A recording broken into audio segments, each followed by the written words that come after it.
ਵਾਹਿਗੁਰੂ ਸਾਹਿਬ ਜੀ। ਸਵਾ ਪਹਿਰ ਮੈਂ ਪਹੁੰਚੇ ਆਈ, ਸਰਬ ਨਗਰ ਕੋ ਭੋਰੀ ਪਾਈ।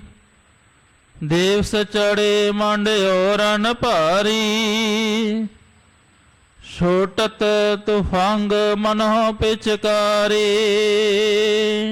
ਵਾਹਿਗੁਰੂ ਜੀ ਕਾ ਖਾਲਸਾ, ਵਾਹਿਗੁਰੂ ਜੀ ਕੀ ਫਤਿਹ। ਗਰੀਬ ਨਵਾਜ ਸਤਿਗੁਰੂ ਜੀ ਚਵਰ ਛਤਰ ਤਖਤ ਦੇ ਮਾਲਕ, ਬਾਣੀ ਦੇ ਬੋਹਿਤ, ਜੁਗੋ ਜੁਗ ਅਟਲ ਸਾਹਿਬ ਸ੍ਰੀ ਗੁਰੂ ਗ੍ਰੰਥ ਸਾਹਿਬ ਜੀ ਦੀ ਪਾਵਨ ਪਵਿੱਤਰ ਹਜ਼ੂਰੀ ਵਿੱਚ ਸੁਭਾਈਮਾਨ ਪਾਵਨ ਗੁਰਬਾਣੀ ਦਾ ਕੀਰਤਨ ਸਰਵਣ ਕਰਦੇ ਹਾਂ। ਪਰਮ ਪਿਤਾ ਵਾਹਿਗੁਰੂ ਜੀ ਦੇ ਪਿਆਰ ਵਿੱਚ ਜੁੜ ਬੈਠੀ ਗੁਰੂ ਸਵਾਰੀ ਸਾਧ ਸੰਗਤ ਜੀਓ, ਸਤਿਗੁਰੂ ਜੀ ਦੀ ਬਖਸ਼ਿਸ਼ ਹੋਈ ਹੈ ਜੋ ਇਹ ਸਤ ਸੰਗਤ ਦੀਆਂ ਘੜੀਆਂ ਸਾਨੂੰ ਪ੍ਰਾਪਤ ਹੋਈਆਂ ਨੇ। ਪਾਵਨ ਗੁਰਬਾਣੀ ਦਾ ਕੀਰਤਨ ਗੁਰੂ ਕੇ ਕੀਰਤਨੀਆਂ ਨੇ ਬੜੇ ਪਿਆਰ ਨਾਲ ਆਪ ਜੀ ਨੂੰ ਸਰਵਣ ਕਰਾਇਆ।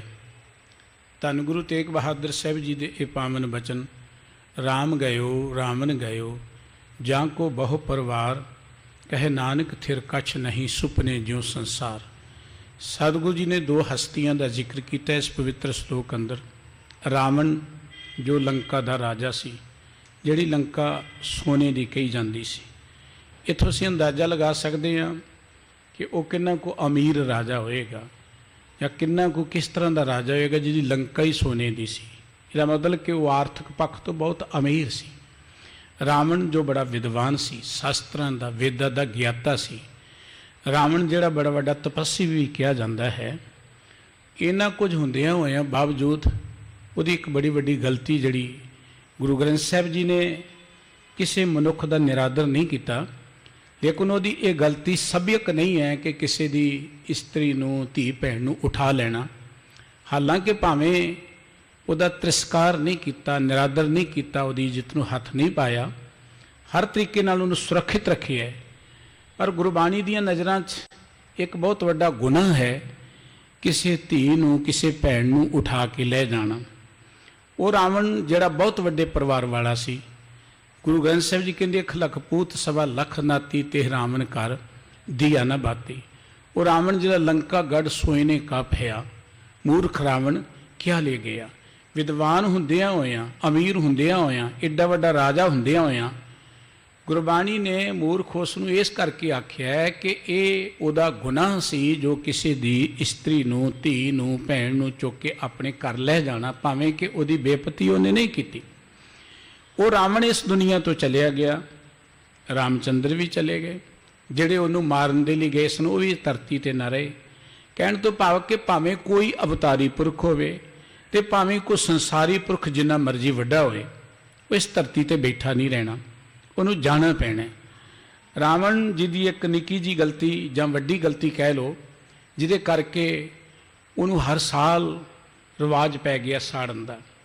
ਹਾਲਾਂਕਿ ਸਾਡੇ ਆਲੇ ਦੁਆਲੇ ਬੜੇ ਰਾਵਣ ਨੇ, ਉਦੋਂ ਵੱਡੇ ਗੁਨਾਹ ਵਾਲੇ ਬੜੇ ਲੋਕ ਨੇ। ਔਰ ਇੱਥੇ ਹੀ ਬਸ ਨਹੀਂ ਹੈ, ਦੁਰਯੋਧਨ ਦੀ ਕਚਹਿਰੀ ਵਿੱਚ ਦ੍ਰੋਪਦੀ ਦੀ ਬੇਪਤੀ ਕਰਨ ਦਾ ਯਤਨ ਕੀਤਾ ਗਿਆ, ਸਾੜੀ ਉਤਾਰਨ ਦਾ ਯਤਨ ਕੀਤਾ ਗਿਆ। ਉਹਦਾ ਤਾਂ ਪੁਤਲਾ ਨਹੀਂ ਕਦੀ ਸਾੜਿਆ ਜਾਂਦਾ।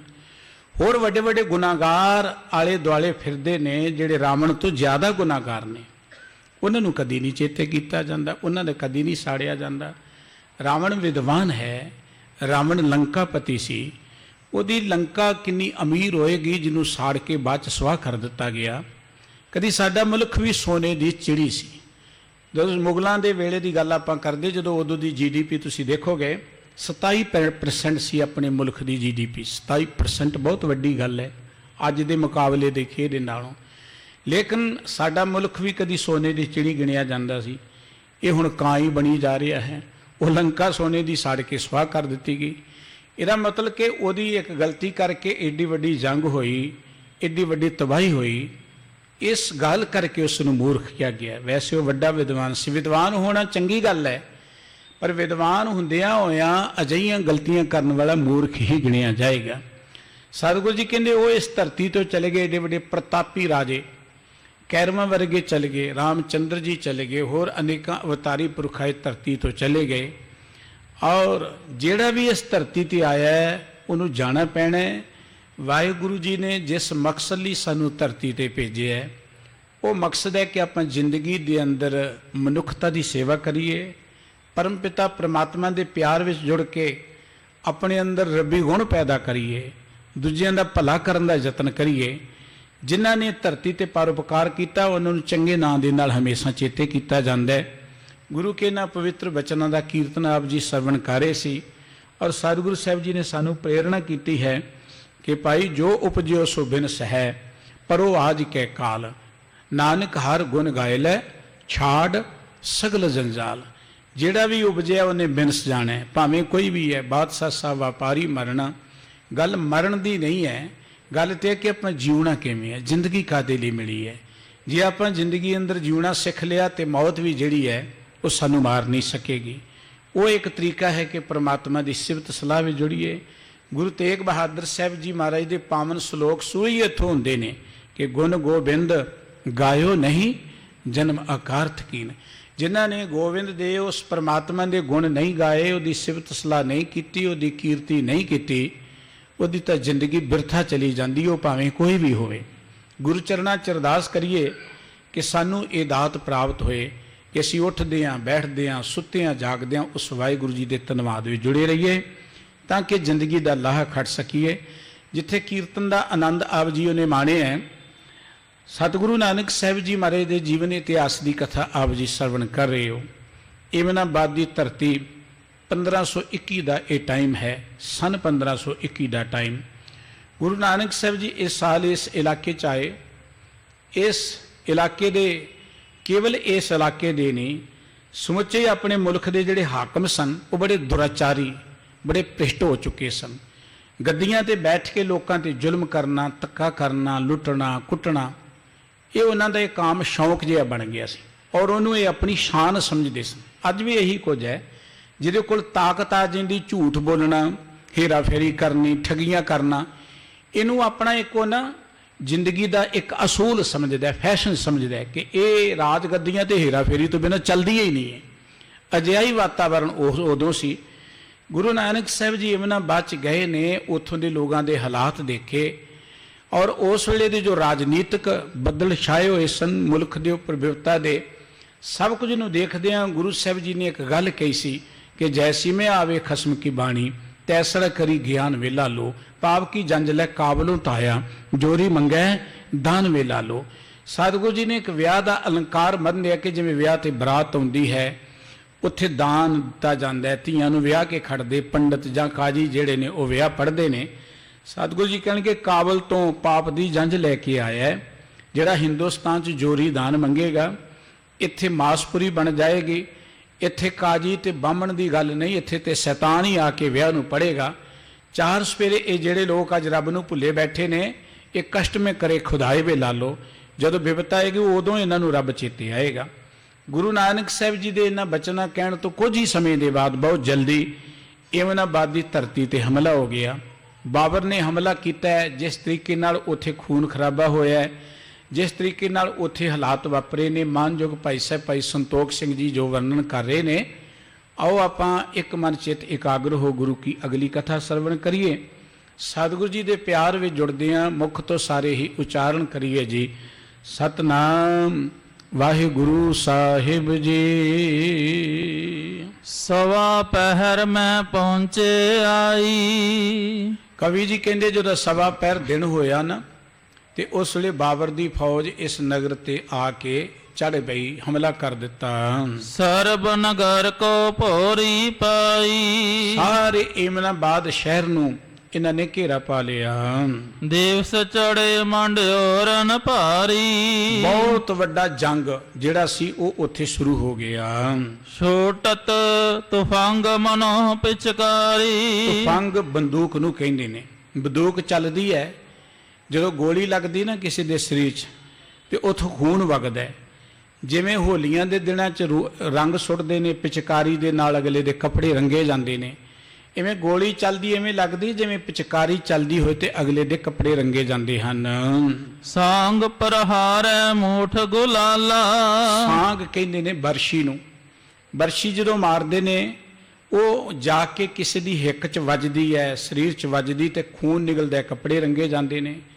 ਜਿਵੇਂ ਹੱਥ ਵਿੱਚ ਰੰਗ ਫੜ ਕੇ ਆਪਾਂ ਮੁੱਠ ਨਾਲ ਨਹੀਂ ਸੁੱਟਦੇ, ਕਿਸੇ ਤੇ ਕੱਪੜੇ ਰੰਗੇ ਜਾਂਦੇ ਨੇ। ਬਰਸ਼ੀਆਂ ਐਵੇਂ ਚੱਲ ਰਹੀਆਂ ਨੇ ਜਿਵੇਂ ਰੰਗ ਦੀਆਂ ਮੁੱਠਾਂ ਕਿਸੇ ਤੇ ਸੁੱਟੀਆਂ ਜਾ ਰਹੀਆਂ ਹਨ। ਟਾਲੇ ਬਣੀ ਮਨੋ ਡਫ ਮਾਲਾ। ਔਰ ਜਦੋਂ ਹੋਲੀਆਂ ਲੋਕ ਖੇਡਦੇ ਨੇ, ਉਹਦੇ ਵਿੱਚ ਢੋਲ ਵਜਾਉਂਦੇ ਨੇ, ਰੰਗ ਸੁੱਟਦੇ ਨੇ, ਪਿਚਕਾਰੀਆਂ ਮਾਰਦੇ ਨੇ। ਕਵੀ ਜੀ ਨੇ ਉਹ ਇੱਥੇ ਵਾਤਾਵਰਣ ਸਿਰਜਿਆ। ਜਿਹੜੀਆਂ ਢਾਲਾਂ ਤੇ ਤਲਵਾਰਾਂ ਵੱਜਦੀਆਂ ਨੇ, ਢਾਲਾਂ 'ਚੋਂ ਆਵਾਜ਼ ਨਿਕਲੀ ਹੈ, ਠਾ ਠਾ ਦੀ, ਟਕ ਟਕ ਦੀ ਆਵਾਜ਼। ਸਮਝੋ ਕਿ ਜਿਵੇਂ ਉਹ ਉੱਥੇ ਡਫਾਂ ਵੱਜ ਰਹੀਆਂ ਨੇ, ਢੋਲ ਵੱਜ ਰਹੇ ਹਨ। ਪਕ ਪਕ ਕਉ ਸ਼ਬਦ ਤਿਨ ਘੇਰਾ।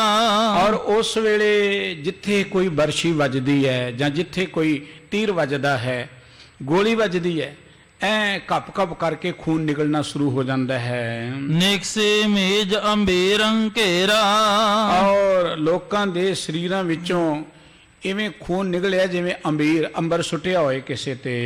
ਸਰੋਤਨ ਬਸਤਰ ਰੰਗ ਭੇ ਲਾਲਾ। ਸੋਹਣਤ ਬਚਨ ਦਾ ਬਸਤਰ ਦਾ ਅਰਥ ਹੈ ਕਿ ਸਾਰਿਆਂ ਦੇ ਕੱਪੜੇ ਖੂਨ ਦੇ ਨਾਲ ਰੰਗੇ ਗਏ ਹਨ। ਮਾਨੋ ਰੰਗ ਪਤੰਗੀ ਡਾਲਾ। ਪਤੰਗੀ ਰੰਗ, ਜਿਸ ਵੇਲੇ ਸੂਰਜ ਚੜ੍ਹਦਾ ਹੈ ਨਾ, ਉਹਦਾ ਜਿਹੜਾ ਰੰਗ ਹੁੰਦਾ ਹੈ ਉਹਨੂੰ ਪਤੰਗੀ ਰੰਗ ਕਹਿੰਦੇ। ਜਿਵੇਂ ਕਿਸੇ ਨੇ ਪਤੰਗੀ ਰੰਗ ਇੱਥੇ ਖਿਲਾਰਿਆ ਹੋਵੇ, ਇਦਾਂ ਕੱਪੜਿਆਂ ਦੇ ਉੱਪਰ ਰੰਗ ਪਸਰਿਆ ਪਿਆ ਹੈ। ਕਰਮ ਚਮਕ ਰਹੀ ਕਰਵਾਰ। ਕਰਵਾਰ ਕਿਹਾ ਜਾਂਦਾ ਹੈ ਤਲਵਾਰ ਨੂੰ। ਹੱਥਾਂ ਦੇ ਵਿੱਚ ਤਲਵਾਰਾਂ ਚਮਕ ਰਹੀਆਂ ਨੇ ਸਿਪਾਹੀਆਂ ਦੇ। ਛਟੀ ਮਨੋ ਹੋਲਣ ਕੀ ਧਾਰ। ਔਰ ਇਵੇਂ ਲੱਗਦਾ ਹੈ ਜਿਵੇਂ ਫੁੱਲਾਂ ਦੀਆਂ ਧਾਰਾਂ ਸੁੱਟੀਆਂ ਹੋਣ। ਮਾਰ ਮਾਰ ਮੁਖ ਗਾਵੇਂ ਗੀਤਾ। ਮਾਰ ਲੋ ਕਰ ਰਹੇ ਨੇ। ਇਵੇਂ ਲੱਗਦਾ ਹੈ ਕਿ ਜਿਵੇਂ ਹੋਲੀਆਂ ਦੇ ਵਿੱਚ ਜਾਂ ਕਿਸੇ ਵਿਆਹ ਦੇ ਮੌਕੇ ਤੇ ਗੀਤ ਨਹੀਂ ਗਾਏ ਜਾਂਦੇ, ਇਦਾਂ ਮਾਰ ਲੋ ਦੀਆਂ ਆਵਾਜ਼ਾਂ ਆ ਰਹੀਆਂ ਹਨ। ਹੇਲਤ ਫਾਗ ਮਨੋ ਕਰ ਪ੍ਰੀਤਾ। ਇਦਾਂ ਲੱਗਦਾ ਜਿਵੇਂ ਫੱਗਣ ਦੇ ਮਹੀਨੇ 'ਚ ਲੋਕੀ ਹੋਲੀ ਖੇਡਦੇ ਨੇ। ਇਸੇ ਤਰੀਕੇ ਦਾ ਮਾਹੌਲ ਰੌਲੇ ਰੱਪੇ ਦਾ ਵੀ ਬਣਿਆ ਹੈ। ਮਾਰ ਲੋ ਦਾ, ਗੋਲੀਆਂ ਚੱਲ ਰਹੀਆਂ, ਤਲਵਾਰਾਂ ਚੱਲਦੀਆਂ, ਤੀਰ ਚੱਲਦੇ, ਕੱਪੜੇ ਰੰਗੇ ਜਾ ਰਹੇ ਹਨ। ਪਏ ਨਿਸੰਗ ਬੀਰ ਇੱਕ ਬੇਰਾ। ਬਾਬਰ ਦੇ ਫੌਜੀ ਬਿਨਾਂ ਝਿਜਕ ਤੋਂ ਬੜੀ ਦਲੇਰੀ ਦੇ ਨਾਲ, ਕਿਉਂਕਿ ਉਹਨਾਂ ਨੂੰ ਰੋਕਣ ਵਾਲਾ ਹੀ ਕੋਈ ਨਹੀਂ ਹੈ। ਹਾਲਾਤ ਇਹੋ ਜਿਹੇ ਬਣ ਗਏ ਸਨ ਕਿ ਜਿਹੜੇ ਇੱਥੋਂ ਦੇ ਰਾਜਨੀਤਿਕ ਲੋਕ ਸਨ, ਇੰਨੇ ਕੁ ਗੈਰ ਜ਼ਿੰਮੇਵਾਰ ਹੋ ਚੁੱਕੇ ਸਨ। ਉਹਨਾਂ ਨੂੰ ਪਤਾ ਨਹੀਂ ਆਪਣੇ ਮੁਲਕ ਦੇ ਪ੍ਰਤੀ ਸਾਡਾ ਫਰਜ਼ ਕੀ ਹੈ, ਸਾਡੀ ਡਿਊਟੀ ਕੀ ਹੈ। ਰਾਜ ਗੱਦੀਆਂ ਲੈ ਕੇ ਕੇਵਲ ਲੋਕਾਂ ਨੂੰ ਲੁੱਟਣਾ, ਕੇਵਲ ਮੌਜ ਮੇਲੇ ਮਾਲਣਾ ਉਹਨਾਂ ਦੀ ਜ਼ਿੰਦਗੀ ਦਾ ਇੱਕ ਸ਼ੌਕ ਬਣ ਚੁੱਕਾ ਸੀ। ਉਹਨਾਂ ਦੀ ਜ਼ਿੰਮੇਵਾਰੀ ਕੀ ਹੈ ਮੁਲਕ ਦੇ ਪ੍ਰਤੀ? ਜਦੋਂ ਵੀ ਮੁਲਕ ਦੇ ਪ੍ਰਤੀ ਮੁਲਕ ਦੇ ਹੁਕਮਰਾਨ ਗੈਰ ਜ਼ਿੰਮੇਵਾਰ ਬਣ ਜਾਣ, ਭਾਵੇਂ ਗੱਲ ਮੁਲਕ ਦੀ ਹੈ, ਭਾਵੇਂ ਗੱਲ ਸਮਾਜ ਦੀ ਹੈ, ਭਾਵੇਂ ਗੱਲ ਪਰਿਵਾਰ ਦੀ ਹੈ, ਭਾਵੇਂ ਗੱਲ ਸਰੀਰ ਦੀ ਹੈ। ਸਰੀਰ ਵਿੱਚ ਜਦੋਂ ਸਾਡੇ ਅੰਗ ਜ਼ਿੰਮੇਵਾਰ ਨਾ ਰਹਿਣ, ਉਦੋਂ ਸਰੀਰ ਵਿੱਚ ਰੋਗ ਖੜੇ ਹੁੰਦੇ ਨੇ। ਰੋਗ ਰੱਬ ਨੇ ਨਹੀਂ ਪੈਦਾ ਕੀਤੇ। ਰੱਬ ਨੇ ਤੇ ਬੜਾ ਵਧੀਆ ਸਰੀਰ ਸਾਨੂੰ ਦਿੱਤਾ ਹੈ, ਇੱਕ ਬੜੀ ਵੱਡੀ ਦਾਤ ਦਿੱਤੀ ਸਾਨੂੰ। ਇਹਨੂੰ ਸੰਭਾਲਣਾ ਤੇ ਸਾਡੀ ਜ਼ਿੰਮੇਵਾਰੀ ਹੈ। ਹੁਣ ਸਾਡੀਆਂ ਅੱਖਾਂ, ਸਾਡੇ ਕੰਨ, ਸਾਡੀ ਰਸਨਾ ਜ਼ਿੰਮੇਵਾਰ ਹੀ ਨਹੀਂ ਰਹਿਣਗੇ ਕਿ ਅਸੀਂ ਕੀ ਦੇਖਣਾ, ਕੀ ਖਾਣਾ, ਕੀ ਸੁਣਨਾ। ਤੇ ਕੀ ਹੋਏਗਾ? ਖਸਮ ਵਿਸਾਰ ਕਿ ਇਹ ਰਸ ਭੋਗ ਤਨ ਤਨ ਉੱਠ ਖਲੋਏ ਰੋਗ। ਜਦੋਂ ਅਸੀਂ ਆਪਣੇ ਰੱਬੀ ਨਿਯਮ ਨੂੰ ਭੁਲਾ ਕੇ, ਦੇਖੋ ਸਰੀਰ ਹੈ, ਸਰੀਰ ਨੂੰ ਸੰਭਾਲਣ ਦੀ ਕੋਈ ਨਿਯਮਾਵਲੀ ਹੈ। ਇਹ ਨਹੀਂ ਕਿ ਜੋ ਮਰਜ਼ੀ ਖਾਈ ਜਾਓ, ਜਦੋਂ ਮਰਜ਼ੀ ਉੱਠ ਪੋ, ਜੋ ਮਰਜ਼ੀ ਕਰੀ ਜਾਓ, ਜਿੱਦਾਂ ਮਰਜ਼ੀ ਤੁਸੀਂ ਜ਼ਿੰਦਗੀ ਜੀਓ। ਹਰ ਚੀਜ਼ ਦਾ ਕੋਈ ਸਿਸਟਮ ਹੈ। ਅਸੀਂ ਕਾਰ ਗੱਡੀ ਲੈਨੇ ਆ, ਕੋਈ ਚੀਜ਼ ਲੈਨੇ ਆ, ਉਹਨੂੰ ਚਲਾਉਣ ਦਾ ਕੋਈ ਨਾ ਕੋਈ ਮਾਣ ਮਰਜ਼ਾਦਾ ਹੈਗੀ ਨਾ। ਉਹਨੂੰ ਆਪਾਂ ਸੰਭਾਲਦੇ ਹਾਂ, ਬਕਾਇਦਾ ਉਹਦੀ ਸਰਵਿਸ ਕਰਾਉਂਦੇ ਹਾਂ। ਉਹਦੇ 'ਚ ਗਲਤ ਚੀਜ਼ ਪੈ ਜੇ ਤੇ ਉਹ ਚੱਲਦੀ ਨਹੀਂ ਹੈ। ਕਿਤੇ ਡੀਜ਼ਲ ਦੀ ਜਗ੍ਹਾ ਪੈਟਰੋਲ ਪਾ ਲਓ ਤੁਸੀਂ, ਤਾਂ ਵੀ ਗੱਡੀ ਖਰਾਬ ਹੋ ਜਾਏਗੀ। ਤੇ ਬੰਦਾ ਤੇ ਪਤਾ ਨਹੀਂ ਆਪਣੇ ਸਰੀਰ ਵਿੱਚ ਕੀ ਕੁਝ ਪਾਈ ਜਾਂਦੇ। ਇੱਥੇ ਡੀਜ਼ਲ ਦੀ ਜਗ੍ਹਾ ਪੈਟਰੋਲ ਕੀ ਪਾਣਾ, ਪਤਾ ਨਹੀਂ ਕੀ ਕੁਝ ਪਾਈ ਚਲਿਆ ਜਾਂਦਾ। ਫਿਰ ਕਹਿੰਦੇ ਜੀ ਰੱਬ ਨੇ ਰੋਗ ਲਾ ਦਿੱਤਾ ਮੈਨੂੰ। ਕੋਈ ਡੀਜ਼ਲ ਦੀ ਜਗ੍ਹਾ ਪੈਟਰੋਲ ਪਾ ਲੇ, ਆਪਾਂ ਕਦੀ ਕਹਿੰਦੇ ਕਿ ਰੱਬ ਨੇ ਕਾਰ ਖਰਾਬ ਕਰ ਦਿੱਤੀ ਸਾਡੀ। ਉਹ ਕਾਰੀਗਰ ਕਹੇਗਾ ਤੇਰੀ ਗਲਤੀ ਹੈ, ਤੂੰ ਇਹਦੇ ਵਿੱਚ ਪੈਟਰੋਲ ਪਾਤਾ ਡੀਜ਼ਲ ਦੀ ਜਗ੍ਹਾ, ਤਾਂ ਰੱਬ ਦਾ ਇੱਥੇ ਕੀ ਕਸੂਰ ਹੈ? ਸਾਡੀ ਜ਼ਿੰਦਗੀ 'ਚ ਰੋਗ ਆਉਣੇ ਰੱਬ ਦਾ ਕੋਈ ਕਸੂਰ ਨਹੀਂ ਹੈ। ਰੱਬ ਨੂੰ ਉਲਾਮੇ ਦੇਣਾ ਇਹ ਸਾਡੀ ਕੋਈ ਸਿਆਣਪ ਨਹੀਂ ਹੈ, ਸਾਡੀ ਅਗਿਆਨਤਾ ਹੈ। ਇਹ ਤੇ ਜਿਹਾ ਵੀ ਜੇ ਸੋਲੁਣੇ ਕਰਮਾ ਸੰਦੜਾ ਖੇਤ। ਅਸੀਂ ਹੁਣ ਸਰੀਰ ਦੇ ਵਿੱਚ ਜੋ ਪਾਉਣਾ ਉਹਦੀ ਜਗ੍ਹਾ ਤੇ ਹੋਰ ਹੀ ਭੱਖ ਪਾਈ ਜਾਵਾਂਗੇ ਤੇ ਉਹਦਾ ਨਤੀਜਾ ਰੋਗ ਹੀ ਨਿਕਲਣਗੇ। ਇੱਕ ਸਰੀਰ ਵਿੱਚ ਸਾਡੇ ਸਰੀਰ ਦੇ ਅੰਗ ਗੈਰ ਜ਼ਿੰਮੇਵਾਰ ਹੋਣਗੇ, ਸਰੀਰ ਵਿੱਚ ਵਾਇਲੈਂਸ ਖੜੀ ਹੋ ਜਾਏਗੀ, ਰੋਗ ਖੜੇ ਹੋ ਜਾਣਗੇ, ਦੁੱਖ ਖੜੇ ਹੋ ਜਾਣਗੇ। ਪਰਿਵਾਰ ਦੇ ਵਿੱਚ ਪਰਿਵਾਰ ਦੇ ਜੀ ਗੈਰ ਜ਼ਿੰਮੇਵਾਰ ਹੋ ਜਾਣਗੇ। ਸਾਰੇ ਜੀ ਜ਼ਿੰਮੇਵਾਰ ਹੋਣ ਤੇ ਤਾਂ ਪਰਿਵਾਰ ਖੁਸ਼ਹਾਲ ਹੁੰਦਾ ਹੈ। ਪਰਿਵਾਰ ਬੇਅੰਤ ਨੇ, पर विरले परिवार जिहड़े खुशहाल परिवार ने, जिथे पिता नूं पता है कि मेरा फर्ज की है, माता नूं पता मेरा फर्ज की है, बच्चों नूं पता मेरा फर्ज की है, धीआं नूं नूहां नूं पता है कि साडा फर्ज की है, साडी ड्यूटी की है, वो परिवार खुशहाल गिणिया जांदा है। ते जिथे सारे कहण जी मेरा अधिकार है, मैनूं यह चाहिए ते फर्ज समझे कोई ना, उत्थे कलकलेस रहिंदा है परिवार दे अंदर, वायलेंस रहिंदी है। वो परिवार आपां एक सफल परिवार नहीं गिणदे। बिल्कुल इदां समाज की गल है। समाज दे विच भी जदों सारे लोग ही जिम्मेवार होणगे तां ही समाज खुशहाल गिणिया जाएगा। यही हालात मुल्कां दे विच जदों सारे जिम्मेवार होणगे, जे राजे जिम्मेवार नहीं होणगे ते प्रजा कदी जिम्मेवार नहीं होएगी, क्योंकि सियाणे ने तत कढिया जथा राजा तथा प्रजा, जिहो जिहा राजा होएगा प्रजा उहो जी बन जाएगी। जे धार्मिक आगू जिम्मेवार नहीं होणगे, देखो ना धार्मिक आगूआं वाल अज नज़र मार लो, तुसीं खा खा के बड़े बड़े पेट वधाए होए ने, फिर कहंदे जी बाबा जी साडी अरदास कर दिओ। वो जिहड़ा अपने आप नूं तंदुरुस्त नहीं रख सकिया, वो किसे दी अरदास की करेगा, वो किसे नूं तंदुरुस्ती की देवेगा। सवाल तो कि वो आप अपने प्रति कितना क्यों जिम्मेवार। सिੱਖੀ का अर्थ की है? सिੱਖ का अर्थ है कि साडी परमात्मा प्रति की जिम्मेवारी है, साडी समाज प्रति या मानवता प्रति की जिम्मेवारी है, तो साडी अपने प्रति की जिम्मेवारी। जिहड़ा इहनूं जान ले उहनूं सिੱਖ किया जाता है। साडी अपने प्रति, समाज प्रति ते साडी परमात्मा प्रति की जिम्मेवारी है। अपने प्रति जिम्मेवारी ये है कि अपने शरीर की संभाल करिए। आपां गुरबाणी ने सानू बहुत वड्डा ज्ञान दिता है कि आपां खाना की है, जीवना किवें है, शरीर नूं संभालना किवें है। गुरबाणी कल्ली मत्था टेकण लई नहीं है, कोई पूजा करन लई नहीं है। गुरबाणी गुरु ग्रंथ साहिब जी की बाणी सानू एक सफल जीवन जीवन दे लई संदेश दिंदी है कि तुसी जीवना किवें, जिंदगी नूं तंदुरुस्त किवें रखना है। नानक सो प्रभ सिमरिए तिस देही को पाल, बाबा होर खाना खुशी खुआर, जित खादे तन पीड़िए मन में चले विकार, बाबा होर पहनन खुशी खुआर, जित पैदे तन पीड़िए मन में चले विकार। खाना की है, पहनना की है, बोलना की है, सुनना की है, असी धरती ते रहना किवें है, ये ज्ञान तुहानूं भरपूर श्री गुरु ग्रंथ साहिब जी विचों मिल जाएगा।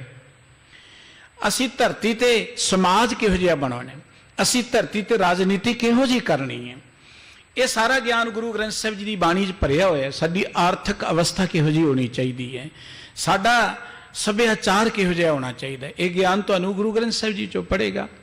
पर ये अमोल मोती असी कदी लभे ही नहीं। असी तो गुरु ग्रंथ साहिब जी नूं बहुत कीमती रमाले भेंट करते हैं, चंगी गल है।